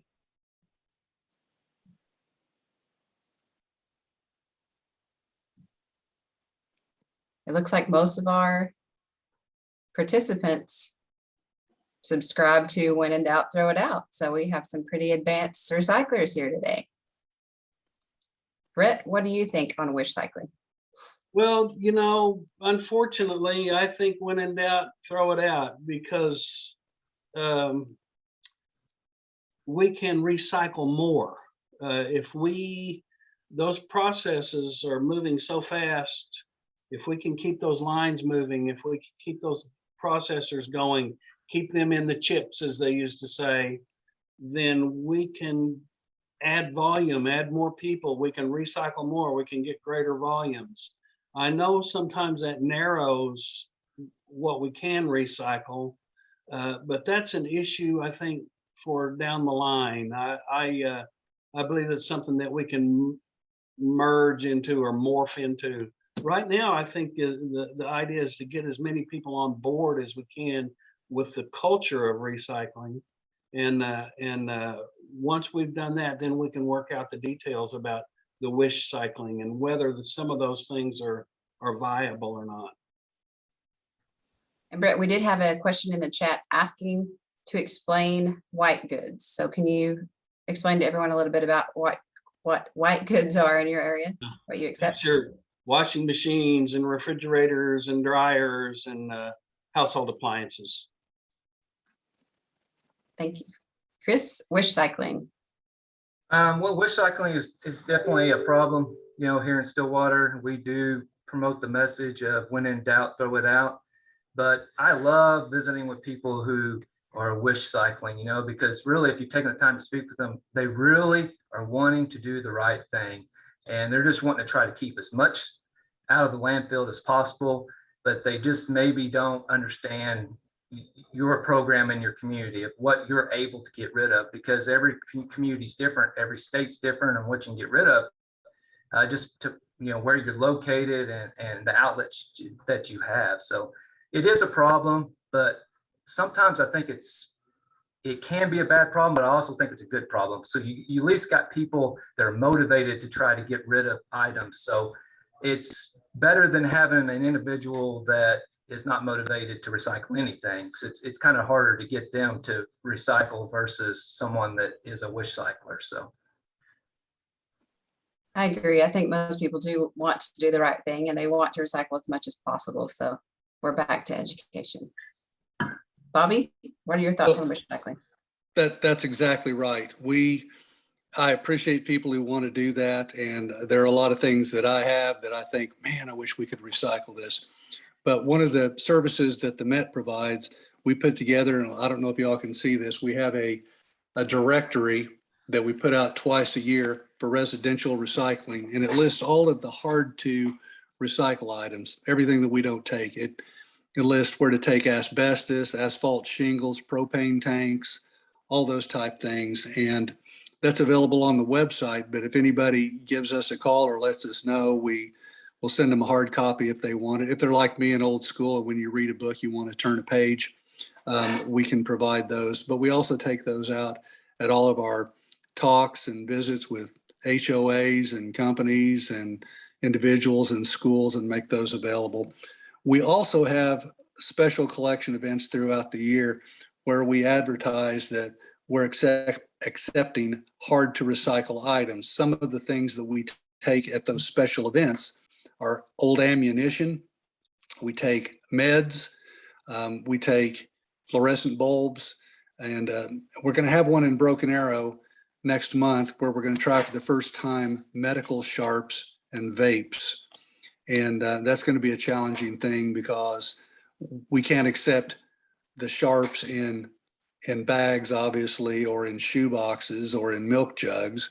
So we're providing some 1 gallon sharps containers. And if people come through our drive-through event and don't have them in an official sharps container, we'll hand them one and peel them off from the line and let them put those in the box, and we'll send them off that way. And I think a lot of people now realize with our collection events that they can hold on to some things instead of throwing them in curbside recycling or dropping them at one of our depots, because we will have an event throughout the year. We also collect smoke alarms at those events, fire extinguishers, mercury thermostats, just things that you cannot really recycle easily. So that's how we try to do it, education and having special events.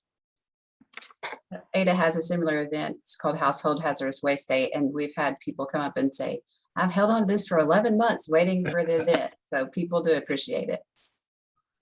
Tracy, how about wish cycling for you?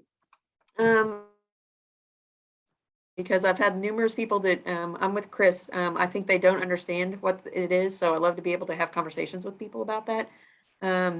Because I want them to do the right thing. They want to do the right thing. There are some people that will get frustrated going, I don't understand recycling. It's too complicated, so I just don't want to do it.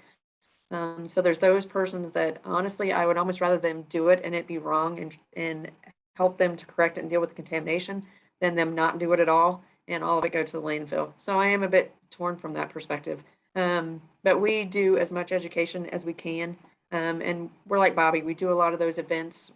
We're trying to do them once a year, including the thermostats. I'm curious as to how Bobby deals with fire extinguishers, because I'd love to be able to do that. But we do a lot of those same things that he does. We toss in there as well. We do collections of old towels, rugs, and blankets.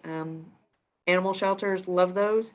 They have to give animals baths on a constant basis. In the winter when the concrete floors are cold, the blankets and the rugs can go in there with the animals. So it's one more thing to be able to divert, but at the same time be able to help somebody out. So there's always a way to make something work and to divert it if you can. So it's just a matter of if you've got the time and money to be able to figure out and get it done. Very good. That's a good tip on blankets and pillows and things for animal shelter. So we're wrapping up. We do have one last question. If you could get one message across to your customers, what would it be?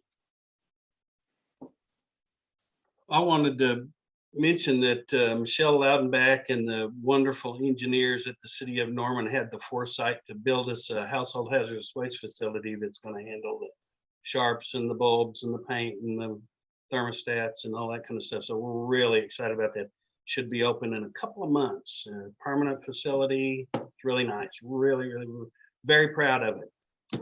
I think if we were going to get one message across to our customers, well, personally, Chris and I talked about, well, all of us have talked about keep it simple. I love to quote Robert Pickens at TRT, Vice President of American Waste Control, TRT. He says, when you have a newbie, when you have a new person that's not really familiar with the culture of recycling, you keep it simple. You just say kitchen, laundry, and bath. And that's a good start. And then once you get them that culture ingrained, then you can elaborate. But I think you've got to keep that message very simple at first. That's what I try to get across to the customers. Very simple, very practical. I like that for sure. How about you, Chris? One last message. I definitely agree with the simple message that I think we've all said here today. But, you know, I would tell all of our customers, and I tell them this all the time, to educate yourself on your community's program. Because like I said, everyone is different, you know, and Brett probably experiences too, but I visit with people all the time that move here from the West Coast or the East Coast, and they do things different on the West Coast and East Coast than what we do here in Oklahoma.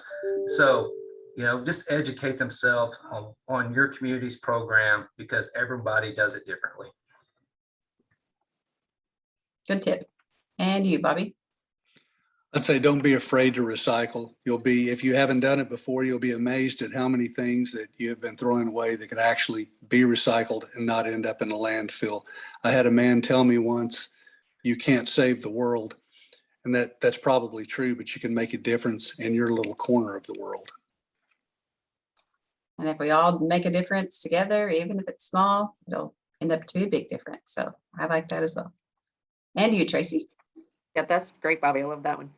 I think that the one message I would put across is that recycling is important and it does make a difference. So I agree with the keeping it simple message.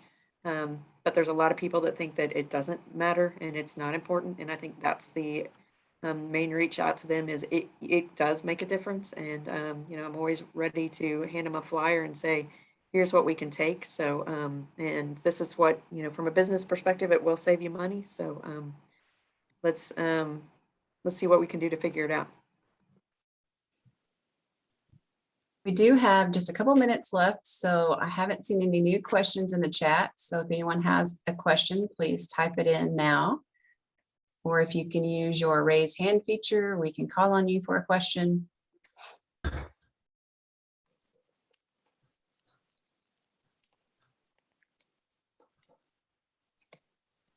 think you guys did a great job at answering some really hard questions, really interesting questions. So we appreciate everything that you've done for our conference today. Your contact information. I have one question. Okay, Ellen with a question. I think you kind of talked about this, but what's one way that you've been able to stop contamination in your program? What's been one of your most effective strategies? Well, for us, it's auditing, education and auditing. Auditing is a big deal for us as well. A lot of for someone, we actually go through their trash can first and let them know what's in it, and then just kind of show them what we pulled out of their trash that they can recycle. Auditing is a great way. Education is the one for us. Just education, consistently visiting with folks, putting things out on social media, and just letting people know what is and what is not accepted. I love it that Crystal Griffith from Republic Services comes and talks to our grade school kids, and they all take that message home to not only mom and dad, but brother and sister and grandma and grandpa and everybody else. And the child becomes the parent. And Crystal really has a big impact when she talks. It's noticeable. It creates a buzz around town. So we love that. I think Neil Seltman has a question. Not a question. Thank you very much for this whole program, but I want to say that it's terrific to see the faces of the people who are helping make recycling happen, the way you handle questions. It's a combination of technical skill and wisdom. It's nice to see. It's a great picture of recycling in the United States. So thanks for all the participants for sharing this information. Thank you.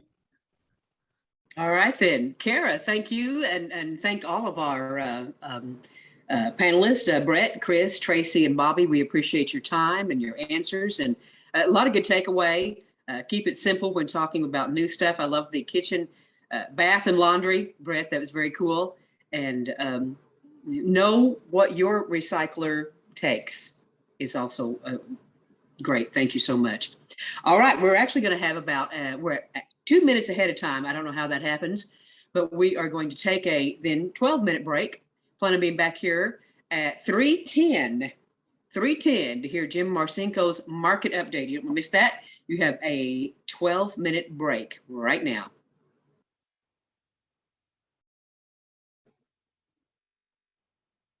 Okay. I think I'm supposed to be talking. Hopefully I'm back on now. Forgive me. Still problems in McAllister, but we are back, and Jim Marcinko is coming up. Ellen, did we do the drawing yet, or are you waiting on me to do that drawing? We have another pair of OKRA socks coming. Well, I got to do it the first time, so it's only fair to let you do it this time. Well, all right then. Let me see what I can do here. We have, and now remember, you have to be present to win. So just because I call the first name, don't get excited. Amanda Schofield. Amanda, are you in here today? Hello, I'm here. Woohoo! Amanda, you That's have a exciting. pair of OKRA socks coming your way now. Ellen will take care. And I'm only hoping you're just as excited as she is about these socks. I think they're fantastic as well. I absolutely do. So that's we have 2 winners now, and we have more coming. But right now, we're going to introduce Jim Marcinko. He is Southern Tier Recycling Director for Waste Management. Jim, take it away. All right, thank you. Can everyone see my screen? Just want to make sure it's all working correctly. Okay. I just want to take a second. All right, great. I'll take a second to introduce myself. My name is Jim Marcinko. I work with Waste Management. I've worked with us for 27 years, since 1994. Straight out of college. Don't know how to drive a trash truck. I don't have a CDL. All I know is recycling. That's all I've ever done with Waste Management. So right now I'm currently the Southern Tier Director of Recycling Operations, and that means I'm North Carolina to Florida, all the way across to California. So I have about 50 to 60 MRFs, recycling facilities that fall under me. So I've been doing this a long time. I've been through everything from curbside separation collection to dual stream to single stream to dirty MRFs now in the future, and kind of seen it and done it all. So I've got a fair bit to share. So if anybody has any questions, don't hesitate to kind of maybe chime in and kind of ask as I go. I don't want them to get lost. I'm glad to answer any questions you have. But do appreciate the opportunity to talk about markets. Usually when we have an opportunity to talk about markets, it's always about the markets are bad, the markets are down, what's going on, how long are we going to be down? This is a fortunate time where we're near the top of the markets. Markets are really strong right now. We've rebounded nicely out of 2020. There's a number of things that have affected that. We're seeing, in 2017, China was backing away from the market, and while not a lot of material out of the state would go to China, the global supply and demand will certainly impact the price. Because it's just a little too far logistically to get to the ports to export to them. But what will happen is the material on the ports will go out of the country, and then the domestic mills will then consume what else more available to them. So it's going to dictate the price one way or another, as it balances the supply and demand. So when China backed out of the markets, there was really kind of a void. There was still a high demand for material, but it couldn't get to the demand because, China stopped producing. The other countries of the world weren't ready for all this influx of material to produce. So it really kind of backed up in the system, domestically. And domestic mills had been moving their business offshore for quite some time. And all of a sudden we were kind of stuck with this glut of material, with not really anywhere for it to go. Drove the prices way down into 2019, kind of ran into 2020. Obviously here comes COVID. What does that mean? So that when COVID hit, very concerned, are we going to see demand? What's going to happen? Is consumption going to maintain? And what we did see is we saw a shift in the material we were generating. A lot more cardboard, obviously, from stay at home. People were cooking a lot more. We're seeing a lot more bottles and cans out of the home.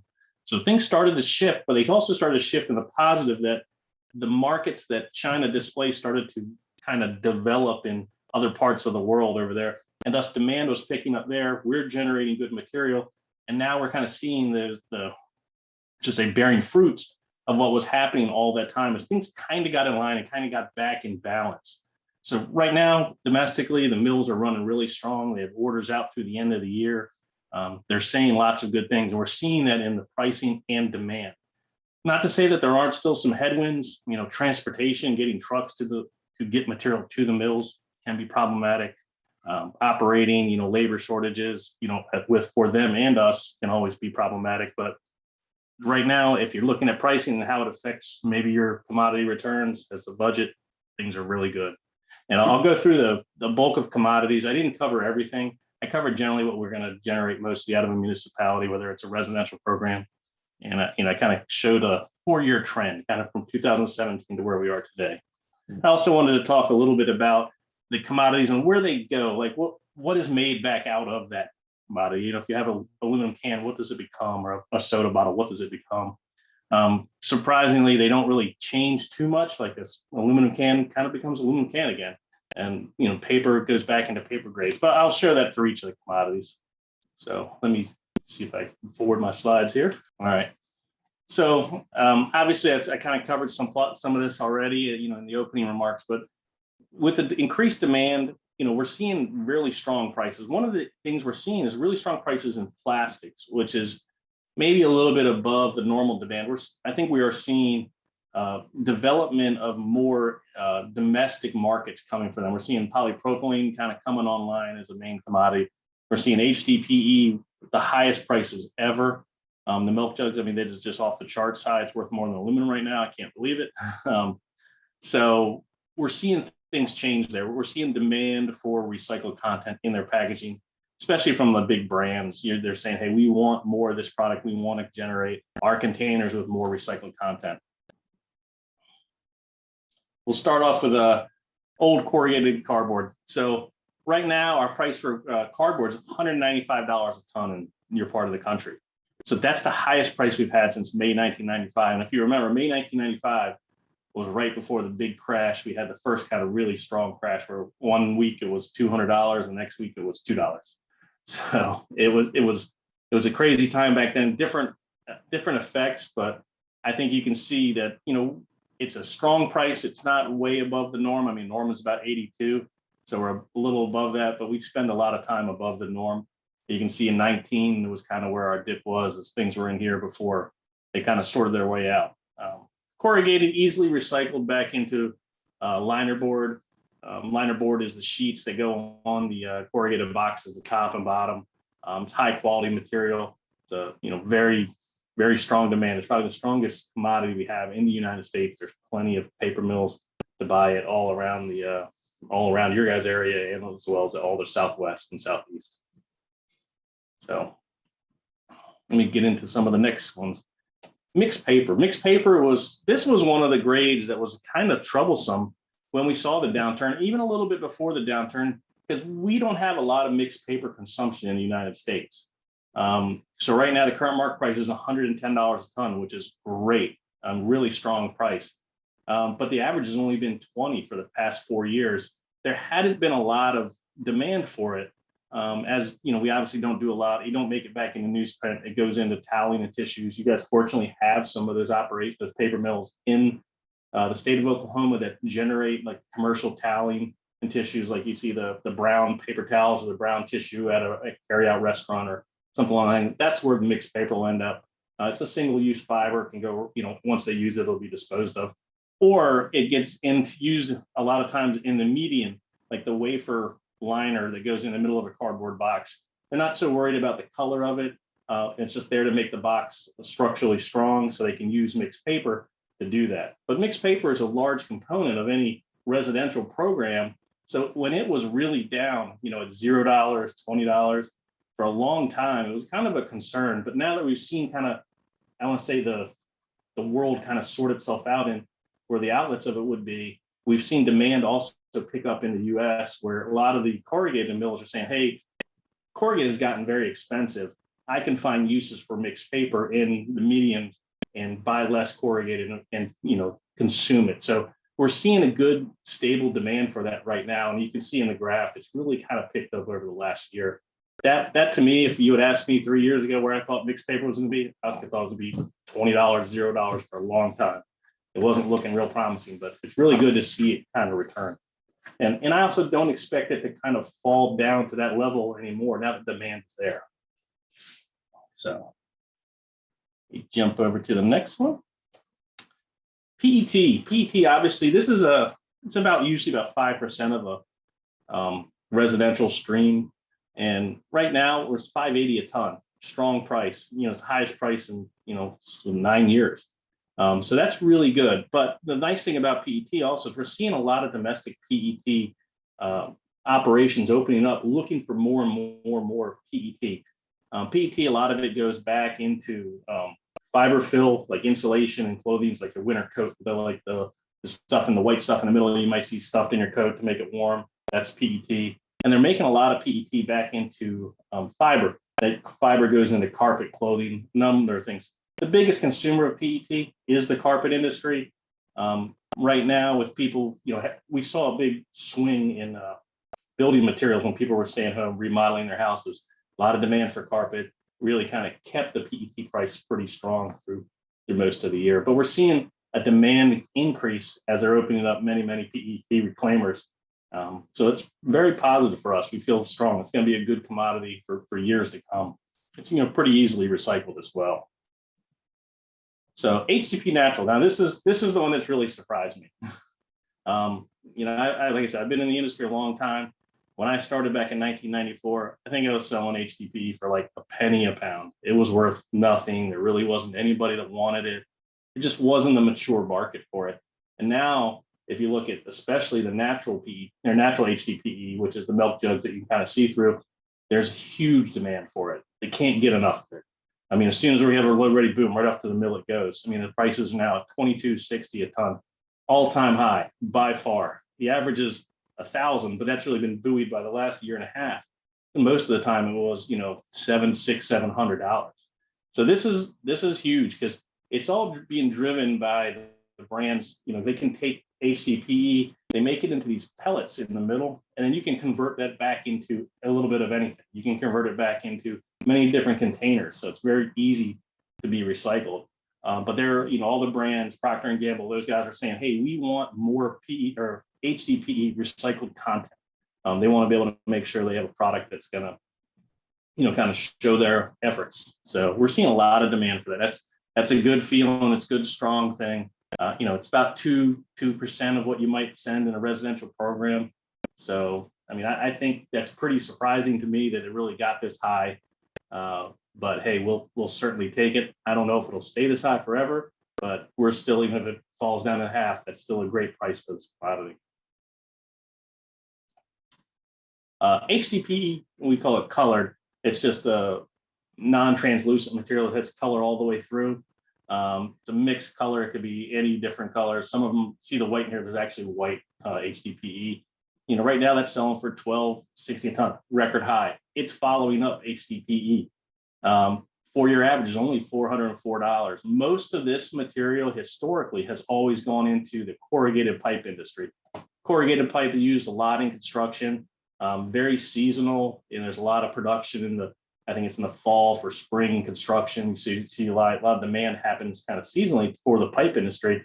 But as you can see, it starts in the bales, it gets flaked down to something like this, and then by the time it's pelletized, it's kind of a gray color. So this product goes into things that are sensitive to colors. There's stuff that you're not going to make a very colorful item out of it. You're going to make darker items. Things are going to take a lot of dye to make, but it's structurally sound, strong material. Good demand for it, and we're glad to see it kind of climbing up there. It's been a long run with this. That's kind of given us a lot of opportunity nowadays. So here's one I'd like to talk a little bit more about that we're seeing a lot of activity around the past 2 years. And you can see in my price chart, I kind of like flatlined it out here just because nobody was really selling it. There wasn't even a published price for it. Polypropylene. Polypropylene is your butter tubs and lids, things like that. There's many different containers that are made of polypropylene, and it's about 3% of your stream. Historically, the stuff wasn't recovered. And even today, not every MRF is set up to recover it because the pieces are very small. It can be very labor intensive, or it can be, you may have to go to automation to really recover it, make it worthwhile, because picking off, butter tub lids by hand is just kind of futile. But we're seeing automation, optic sorters, robots, things like that. They can recover it and recover it effectively. So just a couple years ago, we saw polypropylene kind of come to the market. It was, $150 a ton. Hey, we were kind of excited about that. But now we've seen it explode to about $760 a ton, record high, just because there's not a lot of history to it. But we're seeing it really driven by, there's a large consumer of it in Alabama called KW Plastics, and they make these plastic paint cans. They say they can't sell them fast enough. So every pound of polypropylene we can get them, sell them and they pull from all over the country, coast to coast. So they make these paint cans out of it just because it's environmentally friendly, it's affordable for them, and it's a desirable product that companies like Home Depot, Lowe's, all the paint manufacturers are selling now. So that's a good story. Right now this is the main product, but there's a lot of other products that polypropylene can go back into. It's one of the most used containers, but it's not always a food grade container. It could be different things. So you don't see polypropylene always kind of go back to a food grade, because you wouldn't want to take polypropylene as recycled and make it into like a PET bottle or or a drink bottle or something like that, because you don't know what kind of chemicals have been in it. Even through the cleaning process, that's generally kind of FDA is kind of like, no, we don't want that. But hopefully that things will change and we'll see kind of the markets kind of expand. But it is really being driven by KW Plastics out of Alabama. But it's nice to see a new commodity come on the market that was already in the streams.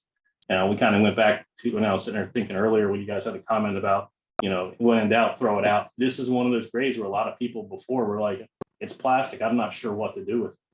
And now there's a good market for it. So maybe we leave that one in. UBC, used beverage container, steel cans.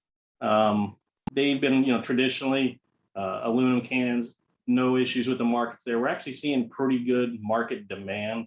There is, I want to say prices haven't exploded in this like the other grades, but this is probably maybe a more mature market. They work on the scrap industry. So all the UBCs collected go domestic. Nothing kind of goes out of the country because there's more than enough capacity for it here, but it's very strong. We still see UBC, aluminum cans are still kind of the desired container for alcoholic beverages. It's kind of the premium brand. So we are actually seeing a little bit more of an increase in what's in the stream, a couple percent here and there, but nice to see a good demand for it. We're also seeing now that, steel has kind of come up. They use like a scrap aluminum, maybe like off-spec scrap aluminum as a deoxidizes in the steel process. So it's not actually made into the steel, but it's somehow they use it to get the oxygen out of the steel when they're making it. So there's, when the prices are good, you'll see that market come about. There's a company called, I can't remember it. They're out of Pittsburgh area, and they make a good product that's well received by the steel markets. So steel cans, $270 a ton. And right now, strong price, 154 is the average. And I'll be honest, when I started in the industry, 154 is still a great price for me. When I started in the industry back in 93, we were selling steel for 10 years for $14 a ton. And that was the day it went to 17, I thought I hit the lottery. It was like, wow, we're really going somewhere. And now we've finally seen kind of, tin can steel, become a more stable price over the last really, let's say 10 years. But this is, it's a good commodity for us to recover out. It's relatively easily recovered out at MRFs due to magnets. It goes right back into the steel industry. They make coils out of it and any kind of structural steel rebar. So pretty straightforward stuff there. Anybody have any questions before we kind of hit some other topics we want to hear at the end? Nope. Okay. So the questions that always come up when you have a marketing presentation: how long do you think the market demand is going to last? If I do that, I'd be long since retired. It's really driven around the world economy. If as we're doing well, the world's doing well, you're going to see demand for the product. So right now, there's a lot of still building. There's a lot of construction. People are spending money. There's generally a positive outlook on things, and we're seeing strong demand. And right now, when we look into the future, we talk to the mills and we look kind of, hey, how is your order book looking? Like, how do they look out? What are they selling? What do they have orders wise? At least through the end of the year, maybe Q1, they're saying, hey, we're sold out. We're really doing well. There's a lot of demand, a lot of production in that. So we're feeling good about that. I think we've seen a pretty strong run up throughout the year. Kind of the prices the last month or so has kind of stabilized. They kind of slowed the curve up, but that's fine. I mean, we don't want to get up too fast, too far too fast. So we're feeling good about it. I mean, we obviously, got to always watch what's happening out in the rest of the world. I mean, there's some news in the last couple of days coming out of China and some banking issues over there. Our last big crash we had was, I would say, real substantial one was back in like 2010 or so when the financial crisis hit. I'll be honest with you, we kind of saw it in the commodities before it kind of hit the news, because all of a sudden, one day we're selling everything we got, and then there's no order. They started kind of slowing it down, and we knew, okay, something's going on. Why aren't they consuming like they used to? And then once demand kind of became undermined by the lack of confidence, you really saw the prices come down. But right now, as long as we feel the economy is still strong, I think we'll be in a fine place. What are the headwinds into 2022? Honestly, one of the biggest headwinds we're having is transportation. Transportation has gotten very difficult, getting materials to market. Some markets pick it up, some markets we ship it to, but logistics has gotten crazy. The truck drivers that are out there aren't as available. There's not as many of them, for whatever reasons. Same thing with freight and trains. And then the cost of it's going up substantially, because obviously they buy the material, they're assuming a landed price at their paper mill or whatever mill they have. So those freight rates, I'll give you an example. For the last couple of years, we used to ship material from Arizona to California. It was about $500 to $600. Nowadays, it's almost $2,000. But the problem is that really impacts that $1,500 divided by the 20 tons that are on that truck. That price just went down $70 a ton. That's because the freight is consuming it. So that is not a good thing for us. And we worry about freight demand and just the ability to get it to the truck, get it to the end markets. And another thing we're seeing more is, are there new packaging products on the horizon that will impact demand? Yes, there definitely are. You see Amazon every day out there with some kind of new package. They're a bubble wrapped envelope that, hey, saves them pennies on shipping it, but then they send you a basically unrecyclable product. Where before we had a cardboard box, we could easily recycle it. Now we have an envelope that's got bubble wrap all glued to the inside, and I can't do anything with it. So there's markets out there constantly trying to figure out what's best for them, but we want to make sure they communicate with the industry folks to say, what am I making? Is it gonna work for you? We're seeing, you probably have it at home, the kitchen detergent out of a bag now. Well, hey, that's great. That bag is, cheaper to make than the bottle, but it's multi-layers, it's not a lot of markets for that material. So things like that are, something on the horizon. They're there now, but they're not at a scale that it's disrupting things, but they're certainly seem to be kind of increasing. So the more we can communicate with them to let them know, and technology for us will move along and we can recover them. That is something we have to keep an eye on. And then what can we do to help demand stay strong? Obviously, if we can push the markets to say, hey, or any of the buying out and say, hey, we want to increase the recycled content. Before, when I started the industry back in the 90s, there was a lot of talk about, the US government, we're going to buy, paper with 10%, recycled content. If any commodities are doing that still, we'd like to see it increase. Let's see, the more demand we can create, the more opportunities will be, started in the country for outlets for material. So, and, are we, one of the other things is, we've heard years of offshoring production to China. That was certainly the case in the paper industry. The paper industry went through a big consolidation through the years. A lot of the production moved to China because obviously the production of boxes chased the production of, things we would buy. And so everything went over there. But now we've seen a lot of manufacturing return, and we're seeing domestic production return. We're seeing a lot of new mills coming to the United States. We're seeing actually Chinese mills open in the United States because production is returning here. And that's a really good thing. It's very, very stable versus having to ship stuff all the way across the globe just to find the markets. So I'm really excited about that. I think it's a good opportunity for us. It's certainly we're seeing a lot of good things happening in that area. So, well, that's about it for the market presentation. Any questions? Okay, Megan, are you with us?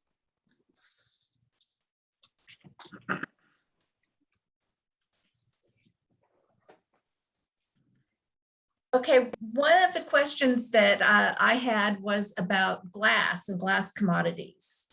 Okay, I didn't add glass to the slide just because we've really seen no change in pricing to the glass in 20 years. It's completely recyclable. There's markets for it. Especially you guys have a glass furnace up right in I think it's Oklahoma City, isn't it? And we deal with strategic materials. They're probably consume 75% of the glass in the country, and they have a big plant in Texas, but it's really recyclable. Just the price really isn't changing. Okay, I just didn't know what the price was. In Oklahoma, we have a processor in Henrietta, DeLubick, and we have 3 container plants. We have one in Sapulpa, one in Muskogee, and one in Henrietta. And I think in the United States, we're in that second tier down that has the highest number of container plants. So we're kind of interested in glass in Oklahoma. And I know the Oklahoma Recycling Association is trying to work with programs to figure out how we can increase our glass collection and get them to our container plants, because that means jobs for Oklahomans. And that's important to us. You bring up a good point, and that's one area around the country is getting it to the container plant. I've been doing this a long time, and I always wondered why the container plants, the bottle manufacturers, they didn't have the equipment to clean up glass that would come out of a program, whether it's drop off or anything else. They couldn't tolerate the ceramics or other items that may get in there. Like you may have someone that doesn't realize that, hey, I'm recycling my glass, and they put their Pyrex dish in there, and that Pyrex dish doesn't melt like glass. The next thing you know, that ends up in that furnace and it ruins, hundreds and hundreds of tons of glass. So they have no tolerance for any items.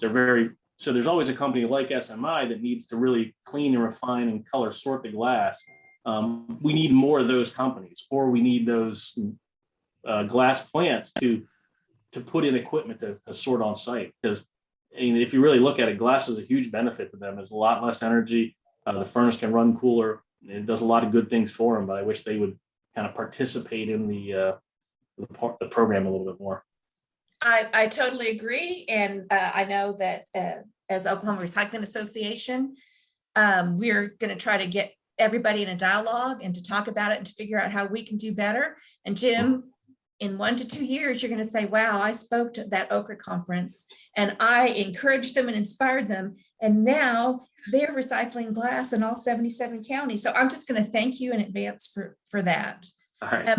We had a comment from our friend at Batliner. She said glass is also very landfill friendly. I know that there's many uses other than recycling where it's crushed up and used in road and construction and is landfill covered too. So thank you for that.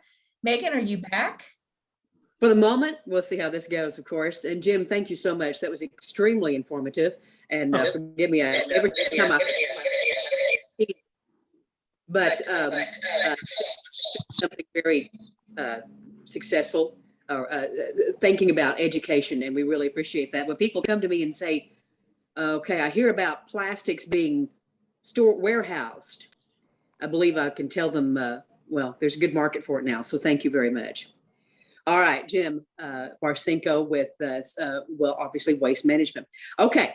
One more thing, Jim, be sure to look at the chat. People have been thanking you for your presentation and talking about how helpful it's been. Something that one of our board members, Sarah Ivy, says, she's also with Oklahoma's Green School program, is it helps us to know what these commodities go into and what's happening, because we're the ones out there that are doing the educate. And she said that your presentation will help her and all of us go out to do more education with the public. So thank you, Jim, very much. Thank you, guys. And if you have any questions, anybody, don't hesitate to reach out. I'd be glad to help any way I can.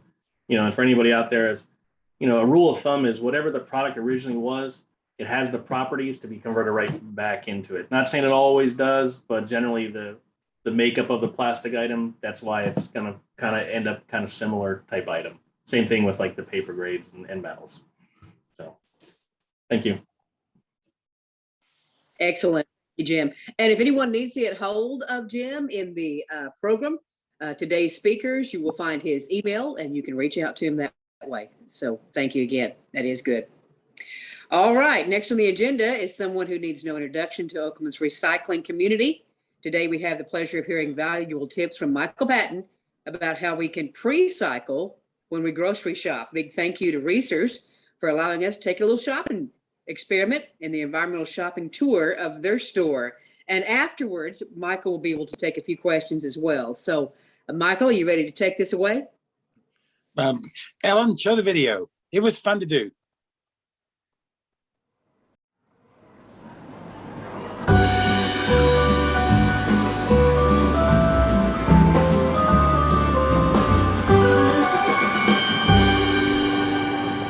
Hi, I'm Michael Patton, here today to talk about environmental shopping. You can be a green grocer.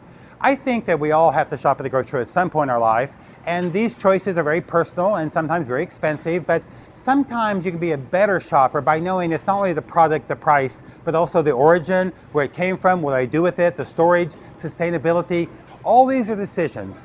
I believe every dollar you spend can be a vote for something. Why not a vote for the environment? So today we're going to go through the store and talk about certain items and what's the best way to buy them in terms of recyclability, sustainability, energy use, all these factors, and of course price. So today we're going to become green grocers and environmentalists at the same time. So join us as we go aisle by aisle through Reesers. This is brought to you today by the Oklahoma Recycling Association, Chickasaw Nation. I'm happy to do this tour. I hope you find it informative. Hi, you are what you eat. I eat a lot of nuts. So here we show the bulk aisle. So you can buy just the amount you need. If you have a party, if you make your own trail mix by putting different nuts and items together, you can buy just the ingredients you want. I love the bulk aisle. They used to be very prominent in our grocery stores. The health department and people and everything else made them very, very difficult. But you can buy just the size you want. If you only want 3/4 of a pound and not a half a pound or a full pound, you can buy what you like. They have choices here at Reesers. They have containers that are already pre-measured, and they have bags that are resealable as well. So you have 3 good choices. Bring your own, buy what you need, or buy pre-packaged in different ways with minimal packaging overall. Nuts are a great choice for us, healthy-wise. And more importantly, here you can do them with almost no waste at all. Let's talk about bread. Give us our daily bread. You know, bread makes you happy. So if you find someone sad, don't buy them coffee or a drink. Give them a bagel. How about some toast? So the bread aisle has lots of opportunities here. We have lots of stuff that says organic. We have genetically modified. We have gluten-free. We have all kinds of choices in the bread aisle. What's the most important way? Well, the brand you like is important. There's a few things, however, you can think about when you buy your bread. First of all, bread now has expiration dates. They didn't used to have that, but now they'll have an expiration date. It used to be you could tell by the actual twist tie. The different colors meant what day it came in. It was in alphabetical order, so blue was on Monday. Blue, green, red, yellow, white was each day of the week the bread came in. So you could actually look at this and see, oh, that's Monday's bread, not Tuesday's bread. That's not the case anymore. Now they've gone to a simple stamp that shows the expiration date. But it's important to believe that you do this. There are things that they have that make the difference. This brand in particular has a sustainably baked bread. So OKRA Wheat actually buys energy from windmill farms as part of their energy consumption. So they can say, we actually bake the bread using sustainable energy as well, which I really like the little message there. So you too can make that message by simply contacting your power company, and they probably have a choice where you can pay a little bit more to support green energy. The other thing about bread aisle is the country of origin, the state of origin for it. It's difficult to find that, but there are local bakeries in every community. So I always recommend buy from the local community. If you're buying from here, however, look and see. OKRA Wheats, these particular brands, Sara Lee, are made from Bimbo. Most of these are made here in Oklahoma. In fact, a lot of this is made in Tulsa and in Muskogee, the bakeries here. Other ones, for example, Nature's Own is based in Texas. So that's still pretty close from here. But you have a choice of buying Oklahoma bread, Texas bread. I choose Oklahoma. Texas is beneath me. It's a geographic joke. Aren't you glad we're going to talk orange juice right now? So orange juice is fairly simple, but it's actually one of the places you can make a real difference in terms of recycling, packaging, and overall waste in your life. So there are 3 ways to buy orange juice. You can see the carton, the jug, and an aisle over here, the frozen. Which is the best choice to buy orange juice? Well, it depends what kind of person you are. If you buy the frozen orange juice, that's less square inches of packaging per use. That's the best choice. Always remember that. How much package do I need for every time I use this product? Frozen's best. We have pitchers at home. If you don't have a pitcher at home, maybe it's best to buy a jug you can reuse as well. So of these 2 choices, the carton is the worst choice. It is almost completely unrecyclable and unreusable. So it comes with wax, paper, a plastic, and actually 2 kinds of plastic. The liner inside is a different kind. Multi-material means probably non-recyclable. Mono-material, one item, like this undyed HDPE, means it's probably recyclable. So these are great choices. These are very recyclable, they're very reusable. This is not. So don't buy the carton. Either buy the frozen or buy the jug. One more thing to look at is country of origin. It says a lot of these, you think, oh, it's only Florida orange juice. Read closely, it's not always Florida orange juice. And most of the orange juices from America come from Brazil and US. But some of these flavors, if you read closely, are Brazil, Costa Rica, it's very, very common. Mexico, all have oranges that make it into over here. So just because you said it's Florida doesn't mean, read the label. Read the label, you can see the origin. So chances are your orange juice are coming from Brazil, Costa Rica, and maybe Florida. There are 7 true polymers of plastic found in the grocery store. So 1 through 6 have a certain type, 7's miscellaneous. But the plastic code matters. In essence, think about it this way.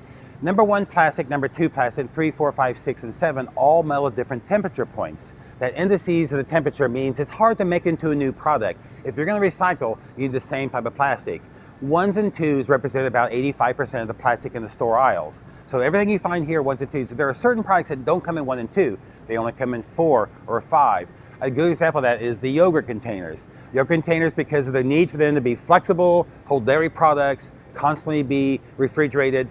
Number 5 works better for that product, but it doesn't mean it's almost impossible to recycle. There are some communities that say it's recyclable, but very few in America. Recycling rates for plastic bottles range from 28% to 31% based on either PET number 1, like pop bottles, PET number 2, like milk jugs, or PET number 2 colored, which is like a soap bottle. Those we have between 27 and 31% recycling rates. Number 5 plastics are less than 2%. 1.6% of all plastics that are not 1s and 2s get recycled, compared to almost 20 times that rate for 1s and 2s. So you have a choice at the store, try to find the plastics that work.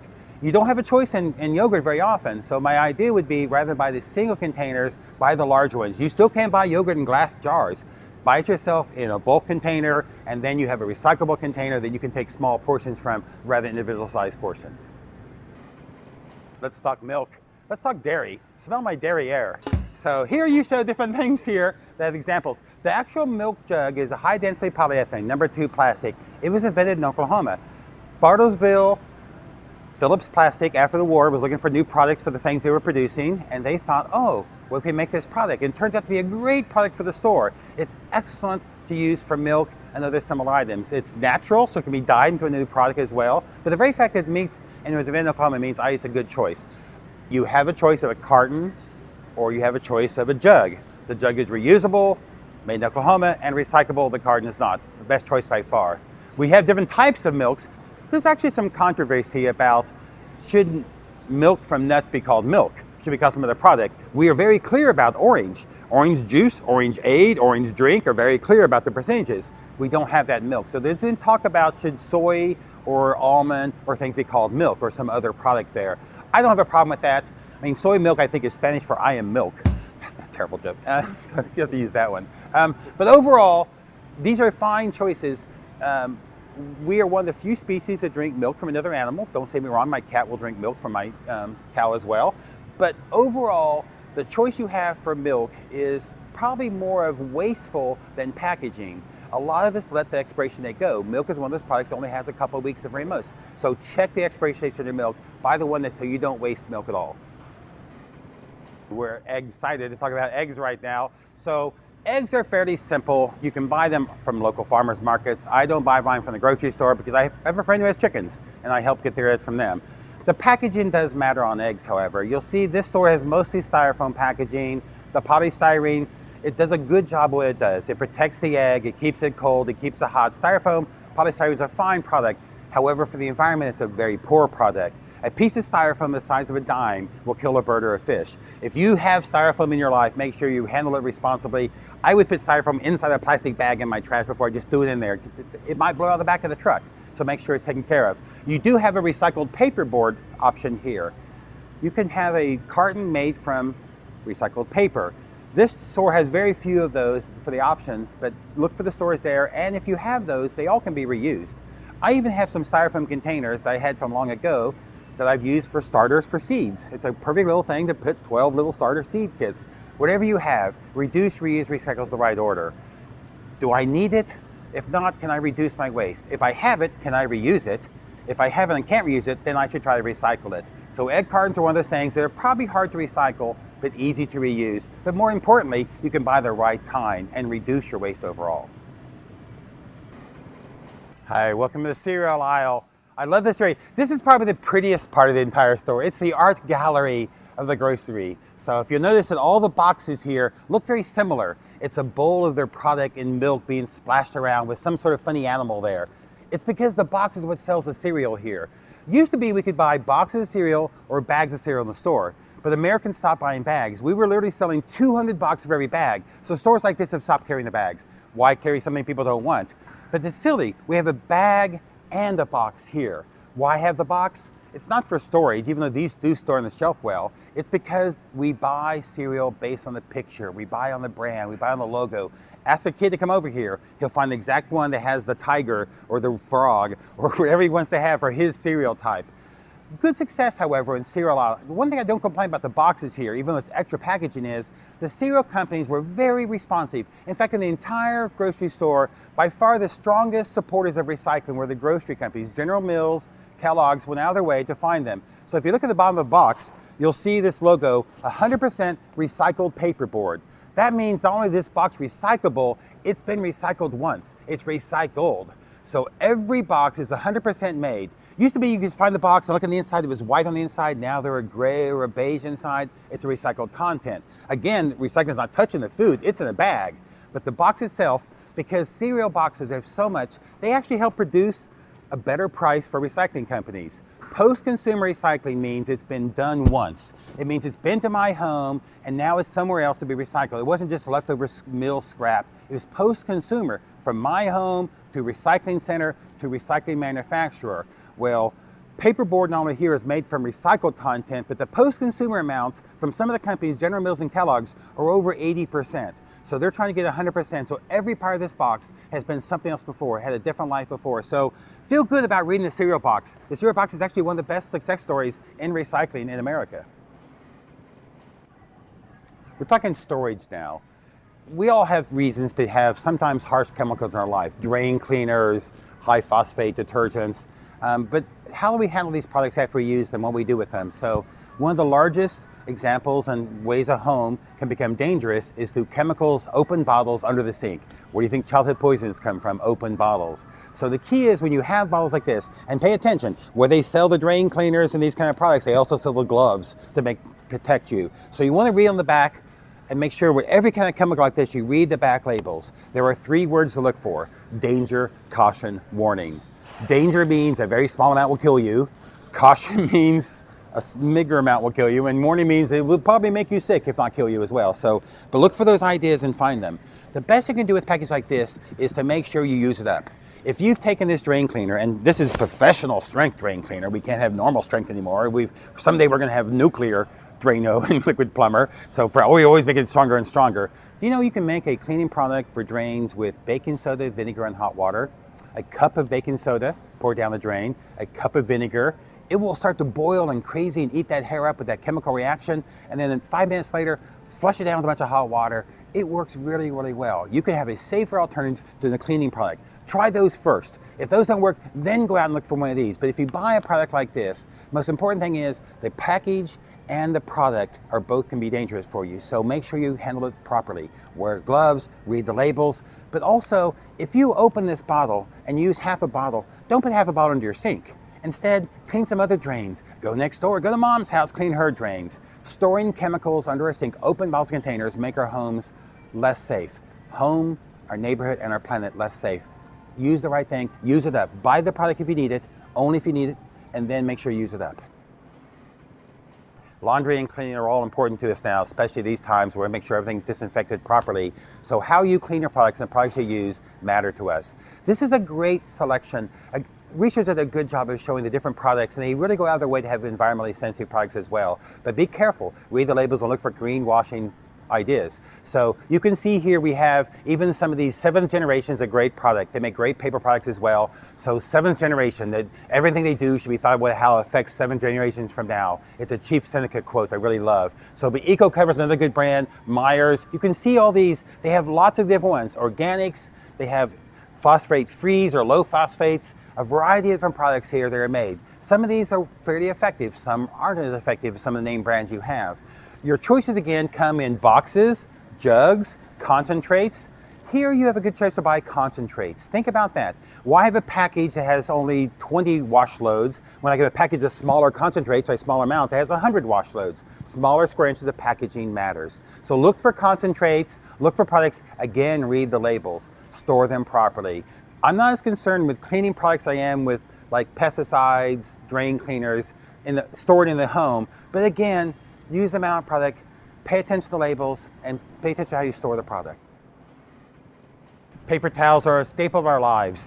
You know, you could use cloth napkins. Cloth napkins add a touch of elegance even to a lunch meal. But if you have a reason to have paper towels, how you buy them, where they come from matters. So you'll see a variety of options here. Some that call themselves quicker picker-uppers, some that are, but the key is when you buy them, look first of all for the value. So on every pack of toilet paper or paper towels, you'll see the square inches of packaging overall. So look and see how much paper towels in there, how tight do they wind the rolls, all that matters. You can't just simply look and think, oh, that's the same paper towel as this paper towel. So look for the amount of the square inches of packaging, but also it's hard to tell 2 things about paper towels.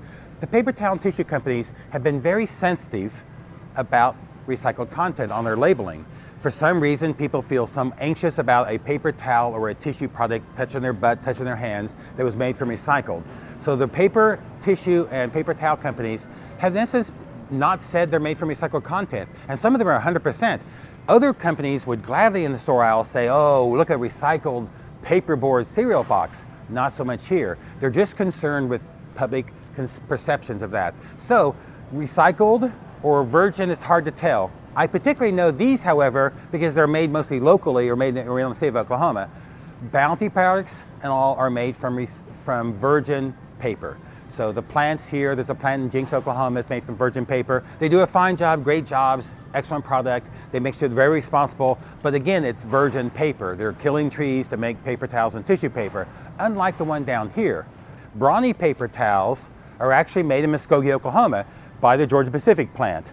So they don't say they're recycled content, but every single piece of paper went in that plant. The largest employer in Muskogee, Oklahoma, a paper recycling company making paper towels, 100% everything comes in there. They buy paper from 48 states in America because Oklahomans don't recycle enough to go make their paper towels. So when I buy Brawny, I know it's made in Muskogee, Oklahoma. I know it's jobs for me and jobs made for recycling. So I always choose this brand versus other brands, no matter the price. Every dollar you spend is a vote for something. I'm voting for Muskogee jobs. I'm voting for recycling when I buy Brawny paper towels. Americans waste 30 to 40% of the food they buy. It is seasonal. Thanksgiving is the most wasteful day of the year for food. We think nothing of throwing away all this extra, oh, have extras. But we don't need to waste this much food. And one of the key is how we store leftovers. If you store them properly, they have a chance to be used again and again and again. So proper storage containers really matter.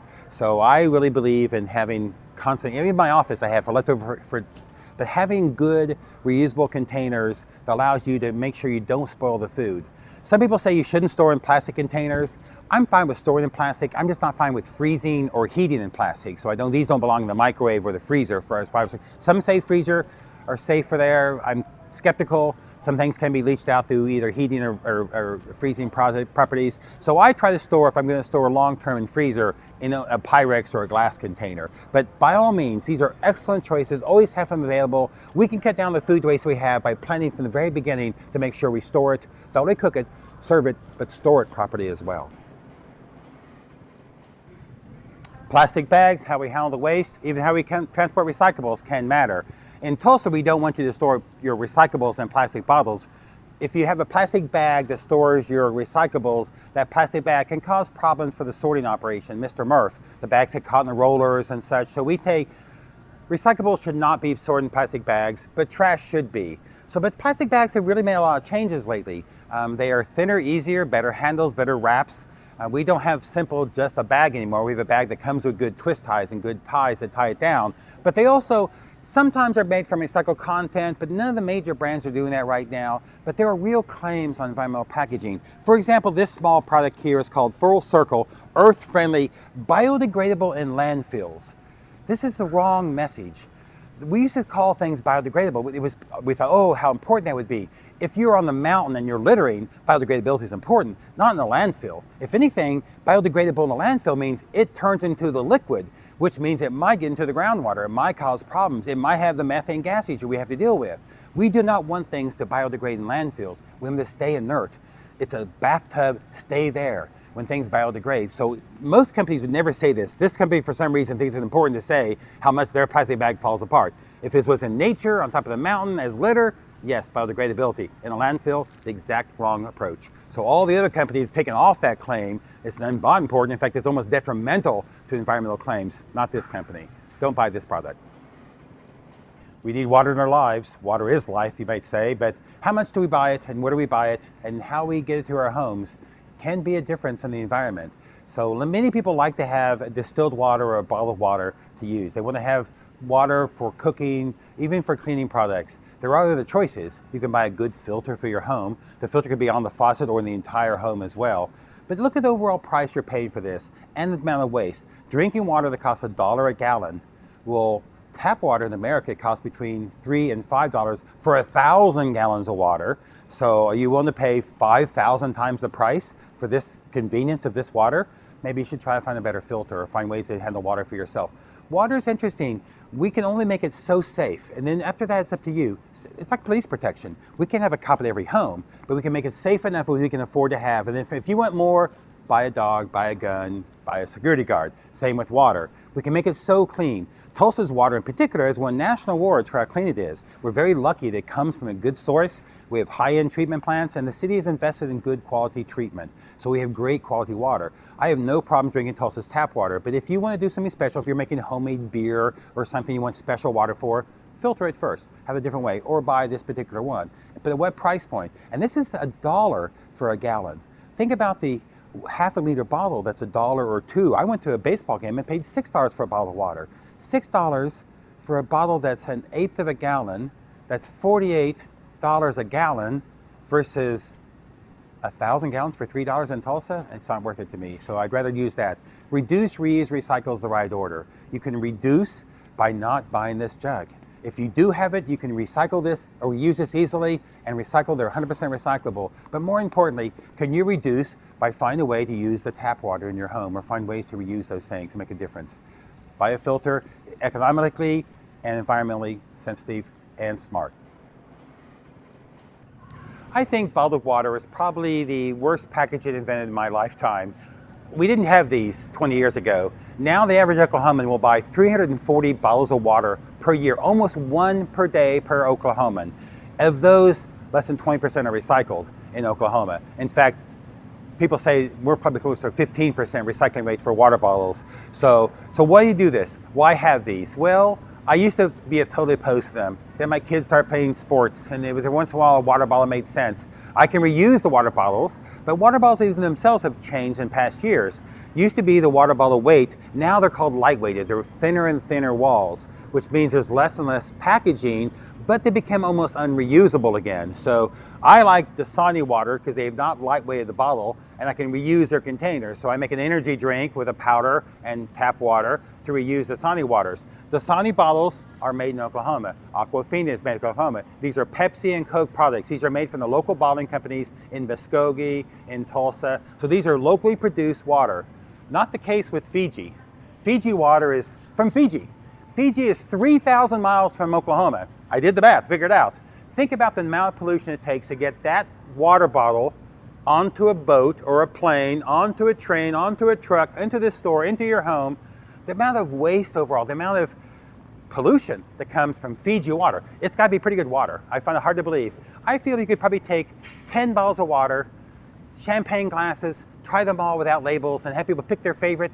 They would not pick Fiji versus the others. They may have a certain mineral flavor they like, but overall I think this is pretty smart. If you're going to buy a bottle of water, try to buy a bottle you can reuse or find ways to do that, and try to buy a local produced water bottle. Local matters, even with water. Cookies, crackers, chips, my favorite three things in life probably, especially cookies. I would be a Chippendale dancer, but I'm a Chips Ahoy dancer. I'll do anything for cookies. But the amount of packaging overall for chips, crackers, and cookies dramatically differs. Why? Because of our consumerness. We will have no problem eating half a chip. Potato chips in this package is one of the very best packages in the store shelf. It's hard to reseal. It's easy to retie, however, with a twist tie, but a half a chip is just a half a chip.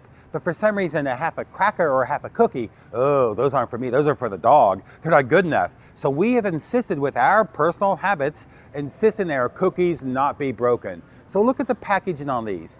By the time you take the cookies out of the package, it's equal. It's about the same amount of packaging as there is cookies. Every single cookie has its own little sleeve, its own little thing to make sure we protect them. The amount of plastic and air and everything else in this package is outrageous. So we need to society think, how can we have simple cookies? You'll notice these vanilla wafers aren't that way. We have no problem with a vanilla wafer, the chip on the corner broken off or something, we have no problem. But for these, we have to have them. Even worse for crackers. So Girl Scout cookies, because they're handled by so many different, the Troop Master, the Girl Scouts, everything else and stuff, I can see the need for packaging for them, not these. So try to buy the cookies that come with minimal yourself, or of course make your own cookies going forward. I do love chips, I do love crackers, but choice of difference is simply the packaging. I don't see any reason why we couldn't have the same kind of crackers put besides our habits of being afraid for broken ones. So feel free to embrace the broken crackers and broken cookies in your life and enjoy them. They taste the same. Lots of choices in the soft drink aisle. Glass bottles, aluminum cans, plastic bottles, they're all found. They all can be good choices, and in fact, they're all recyclable. Glass bottles are probably the most recyclable item of the three in terms of it's difficult for some communities to recycle glass, but glass is actually a very fine product. It's made from sand. It doesn't hurt anything, I mean, it can cut you, but sand in the landfill, sand in our recycling systems, I've used glass bottles to make I've made a French drain with glass bottles once where I crushed them up. I needed some material to put together. We built a recycling center on Sheridan using glass bottles in with the gravel, kind of a hamburger helper approach for the road base. Easy to reuse, great in Oklahoma. Oklahoma is very, very lucky to have glass plants. We don't have a deposit law here like Iowa does, but about half of the glass from Iowa comes to Oklahoma to be recycled in Oklahoma jobs. So we make money on it by people recycling glass around the country. We don't do a good job ourselves. The weight of glass, however, makes it hard to ship. In the beverage industry, there are really two costs. Brand loyalty, why do I pick Pepsi versus Coke? and then distribution costs. The glass bottles required more trucks, more employees, harder to get into the shelves. So in the last 20 years, we've been transitioning away from glass bottles. We still are snobs about wine and beer with glass, but we're not that way on soft drinks anymore. For a long time we were, but we've got over that now. Now there are fine choices and all reusable, all recyclable. The aluminum can is a great success story. Aluminum cans are recyclable forever and ever and ever. So the aluminum cans that you recycle are back on the store shelf in less than 6 weeks. So 40 days or so. By the time you take it and put it in your recycling bin, it gets to the processing place, made into a bale. That bale is shipped, a whole truckload of bales, to a company that then melts them down, makes new cans. How does that happen that fast? It's because the aluminum can industry has been great recyclers from the very beginning. We save steel cans, we save aluminum cans for a long time. They've invested in the infrastructure, they have a good price point. It's a valuable commodity people want to have. Only about 1 out of 4 Americans recycle regularly every single day of their lives. And they say that's about 50% of all cans get recycled through recyclers, but there's another 10%, about 10% of the American population don't recycle anything but their aluminum cans because of the price point. So it's very recyclable and valuable, and your aluminum can revenue helps support recycling programs everywhere else. Your recycling company might lose money on glass bottles. They make money on aluminum cans, so make sure you give them the cans as well. We can talk about recycling here on this aisle. So vegetable cans, soup cans, bean cans, they're all excellent choices for the environment. First of all, storage. Cans can be stored for a long period of time, a couple of years sometimes, easily without any kind of degradation of the food product inside. So they're easy to store, easy to transport, and they keep the product pretty well. Tin cans are really steel cans with a thin line of tin around them. Tin is just a single, about 1% a liner that keep it from rusting the can itself. So tin cans is really their steel cans. The way to tell a steel can is a simple magnet. Bring a refrigerator magnet with you to the store. If it sticks to a magnet, it's recyclable. It's easy and it's made of steel. Some cans in the store are not made from steel. They're made from a bimetal. You can find those especially in pet food cans. Those are hard to recycle. They're not quite the same. In Tulsa's case, Tulsa burns its trash and the steel cans get recycled automatically through the trash. They have a magnet that runs over the ashes and the cans fly up out of the ash and stick to the magnet and get recycled. So in Tulsa, Oklahoma, you don't have to recycle your cans to make sure they get recycled, and that burning burns out the overall the food waste, the label, anything else in the product there. So steel cans are the most recyclable item in the grocery store for a good reason. They're easy to recycle, they're easy to reuse again, and they've been made in the product over and over and over again. So choose steel. Another invention they've seen recently in the last 15 years ago has been the single serve ones. So I'm single opening containers for steel cans, what they really like.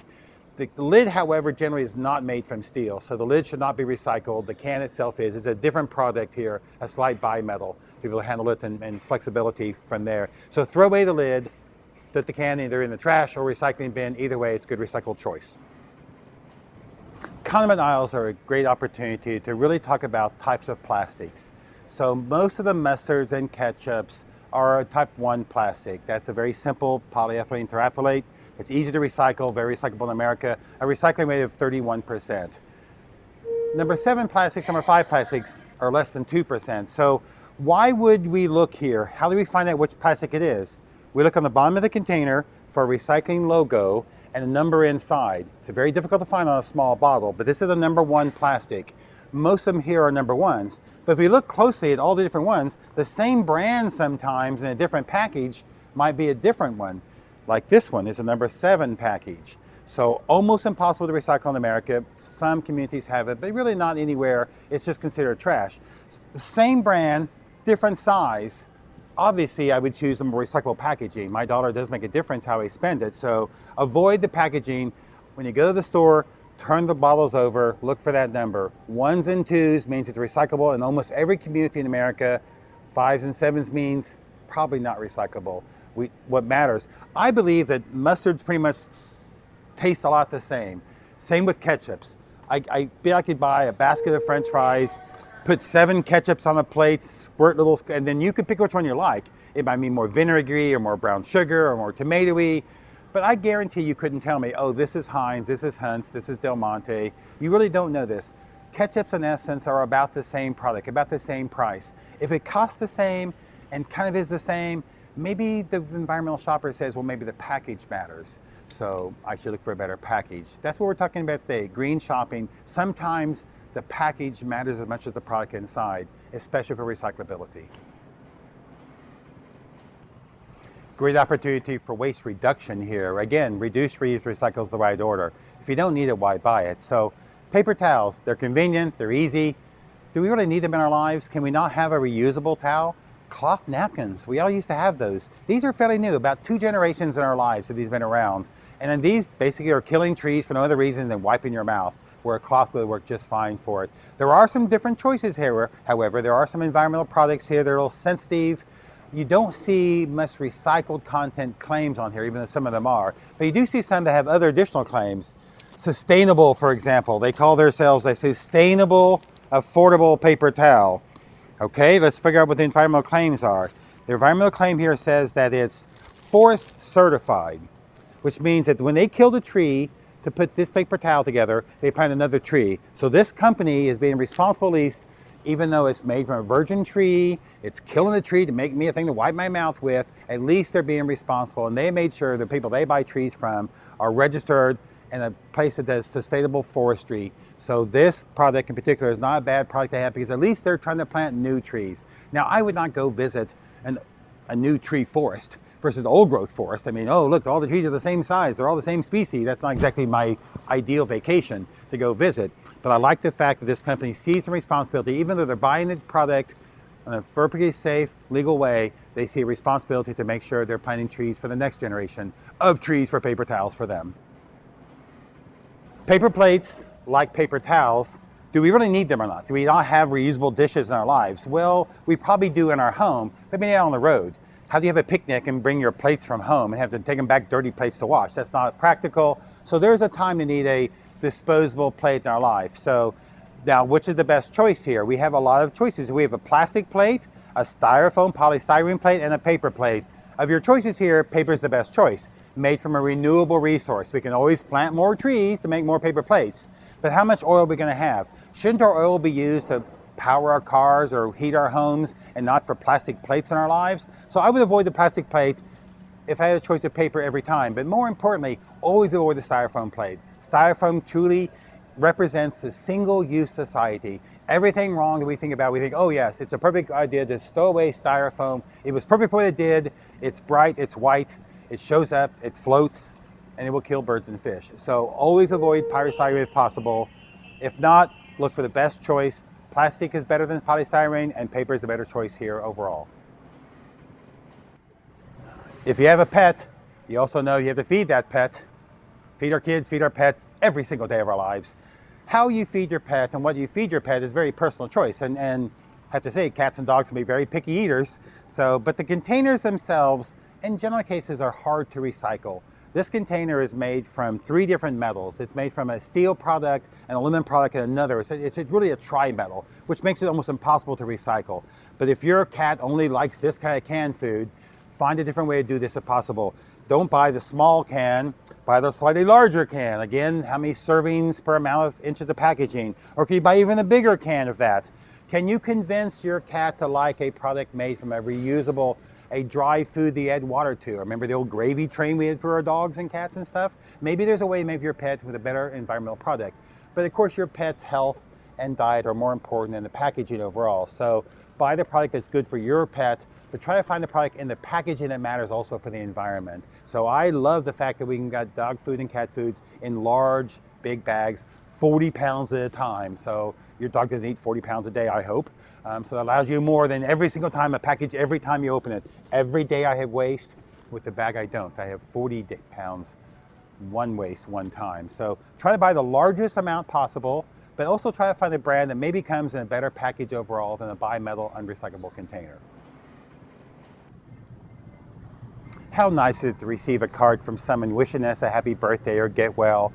So cards really bring joy to our lives. Of course, you can make your own. You can use recycled paper. You can use a backup paper from the recycling bin to make a card. But if you are going to buy a card for someone and really wish them best wishes, shouldn't the card itself also be best wishes? So look for recycled paper. In this store, about 25% of the cards are recycled. How do you know? You look in the back of the box. You look in the back here and said they have a recycled logo on the back of the card. If you're wishing someone to get well, We want to help the planet get well by buying a card made from recycled. So this is a perfect example of a great opportunity. You're not doing anything else with this paper. Why not make it into a recycled card? So I would never send a card that was made from virgin paper. It just seems to be bad karma. Get well, I killed a tree in your honor? No, of course, I recycled it in your honor because I want you to really get well and the planet get well as well. So when you're looking for a card, always turn over and look to see, is it made from recycled material or not? Of course, they're all recyclable. All cards are recyclable in the office paper mix program, but recycled means it's been done once before already. So look for recycled logos throughout the store, and especially on greeting cards. Michael Patton again. Talking about cantaloupes. There's 3 ways to buy a cantaloupe at this store and most stores in America. You can buy a full cantaloupe. You can buy a cantaloupe inside its own container like this, which is easy to handle and hold, not necessary, or you can buy fresh cut up cantaloupe. So this store does a good job of having fresh options. Which is the best way to buy cantaloupe? This is the worst way. There's a net that's absolutely of no necessary, unless you're the use for this net. Maybe you can find, you're creative, find a way to put this and use this in some way. If not, try to avoid this. Buy the cantaloupes. Over here, they have just the cantaloupe and not the net. But if you're in a hurry and you don't mind buying fresh cut up produce here, they have an excellent choice here, and they do that in many different sizes. Single portions, large portions, family size. This cantaloupe is $3. It's a sugar kiss melon. The ones over there are a different brand of melon, slightly larger one for $3. The cut up one, about equivalent of 1 cantaloupe, is $11. At what price point are you at your convenience? I don't mind buying cut up for $11 if I'm in a hurry. I don't have time to cut it up. But if I have this choice and I have time for it, economical choice, and without the net, a good environmental choice. The thing about the produce aisle overall is it's probably the best entire area of the grocery store in terms of sustainability, because this rind from this cantaloupe and the peel from your banana or the peel from the apples or anything else you peel are all completely compostable. So why have a recycling program or a waste program when this all could become dirt in your backyard? Compost makes our homes, our yards more fertile, more abundant, and all it takes is time, and this food scraps will turn into soil magically. It's a magic trick. So I love composting my food scraps. I compost eggshells, coffee grounds, food scraps, vegetable scraps. I mix that with leaves and grass. I make great dirt. I have the best garden because I make my own dirt. The produce aisle allows you composting. If you buy the already cut up one, hopefully they'll compost in that part, but it also comes in a plastic container, which is not necessary. Every part of the produce can either be eaten or composted besides this plastic net, so avoid the net. Okay, we've had a great day of shopping. We're done. We're at the cashier. That same question we get asked all the time, paper or plastic? What's the best choice? Again, it depends what kind of person you are. So the plastic bag is actually less overall waste than the paper bag, but it's made from a non-renewable resource. It's made from oil, not from trees. However, if it's raining outside today, I wouldn't take paper bags out in the rain. I won't get my groceries all the way to the car. So maybe plastic bags on a rainy day are not a bad choice. They're also very reusable. Every plastic bag I have in my life, I've reused to pick up dog waste, all kinds of things. So they're both, I love paper bags to put, I actually filled with sticks to start my fire with them. So I can reuse paper or plastic, but truly the best choice is cloth. Your own plastic bag, so your own paper bag, your own cloth bag. A reusable bag is the best choice. We have one here from Stillwater Recycles. We also have examples of different produce bags. You can come to the store with your own. A lot of people forget these. They leave them in the car, they leave them at home, they forget that. So I've always been a proponent for, we should paint on the sidewalks in front of grocery stores. Did you remember your bags? So remind people, oh, they're in my car, to go have them and bring them back. So paper versus plastic, it's a rough question. The answer is reusable cloth every time. I've enjoyed this day. I hope you've learned something as well. So I'm Michael Patton. I want to thank Research here in Bixby for all their help, Oklahoma Recycling Association for this idea, and Chickasaw Nation for making it all happen. So I'm Michael Patton. Go out and be a better shopper. Thank you.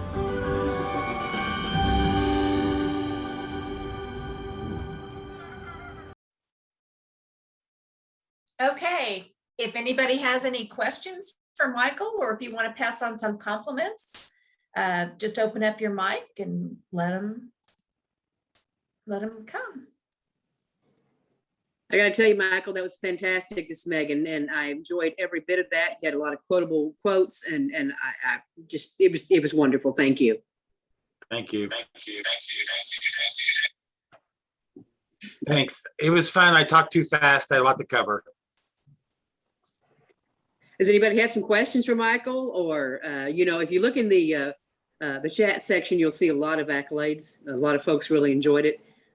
If there were some questions, I know that Gayla was talking about, she was concerned because she believes that her Panera Bread recycles their milk cartons, but then you were suggesting that they were not recyclable, or at least in the Tulsa area. Is that correct? Tulsa does take them at TRT, but that's the only place I know of that really does take milk carton. And the speech was supposed to be for the entire state. But yeah, I do believe Tulsa Recycle Transfer, where the Mr. Murph, Tulsa's trash goes through the curbside bins, does take the milk jugs, yes. Milk cartons.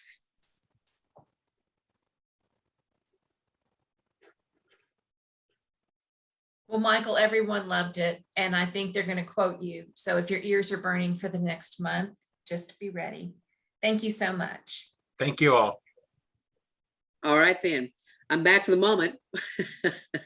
I believe if we haven't frozen up again, we're going to have some thank yous. Oh, we have one question first from Amanda. Did you see that? Okay. I don't see it here. How can we not be tricked by, quote, greenwashing? That's very difficult because there's a lot of them out there. One thing for example, I remember seeing a hand wipe, like a baby wipe that was called natural scent.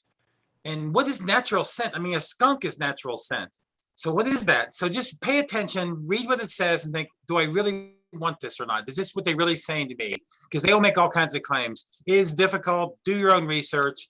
I like going to the grocery store and I really do want to get the right product every time. But yes, there's no other way besides read it yourself, Google it, see what it means, and decide if it's a lie or not, or if it's important.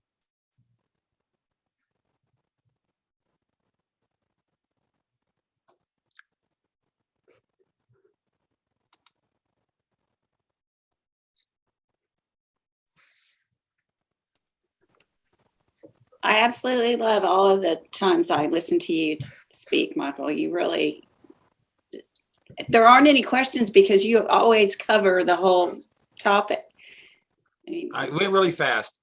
And there was more there we didn't put in the film about reading produce codes on the fruits and stuff. So you really, 5-digit codes that start with 9 are organic, they start with 8, they're genetically modified, and if they're 4, they're other. So you can really read the codes and understand where your fruit comes from too, produce.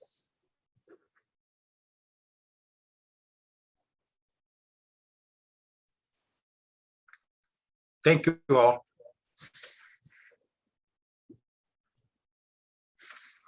Okay, Megan. Yes, I'm back. Did you get to read the lovely sponsors, Ellen? No, I did not.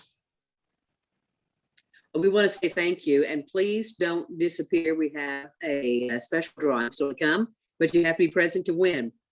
So here are our lovely sponsors today. Again, thank you today and tomorrow both. Oklahoma Department of Environmental Quality, Chickasaw Nation, CDR Global, Roto Chopper, Choctaw Nation, OSU Cooperative Extension Services, American Waste Control, Cox Communications, Indian Nations Chapter of SWANA, Keep Oklahoma Beautiful, Oklahoma Green Schools Program, Natural Evolution, Pinpoint Wire Technology, Ripple Glass, Sierra Container Group, City of Stillwater, City of Tulsa, IPL, McNeilus, Smurfit Kappa North America, and Waterquip Toter. All right. Are we still working okay there? I believe so. So let us now then, if we're still on, see if we can find the next drawing. Drum roll. Brett, you should be doing that, not me.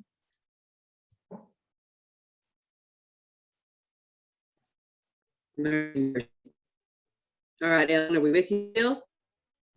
The winner of the $100 Visa gift card is Kaylee Shiplet. Kaylee, are you still on?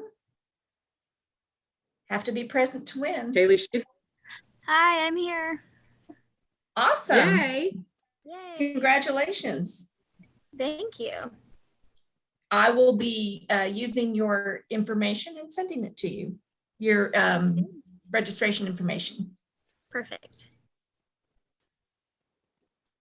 Now, everyone, please, our informal social time will be coming up this evening, hosted by Fit and Rude, and it's just wonderful times. So if you have got that link in your Eventbrite invite, if you did not, you can email info@recycleok.org if you still need that. It will be a lively discussion. I think I'm still with that. Our conference will start at 9 a.m. tomorrow morning. And we will be You showing won't, the winner of the photo contamination contest. So if you want to see who won, you need to come tonight. And after this session, we'll be running the pictures that were entered in the contest this year. Fantastic. Tomorrow morning, you don't want to miss out. Vincent LeRae starts us off with Recycling Partnership, talk about feet on the street. In addition to our breakout room discussions, we'll hear from Dr. Lisa Skumitz about best strategies for addressing contamination. So we have good things coming. We'll see you all at 6 o'clock at the social hour, okay? Bye, everyone.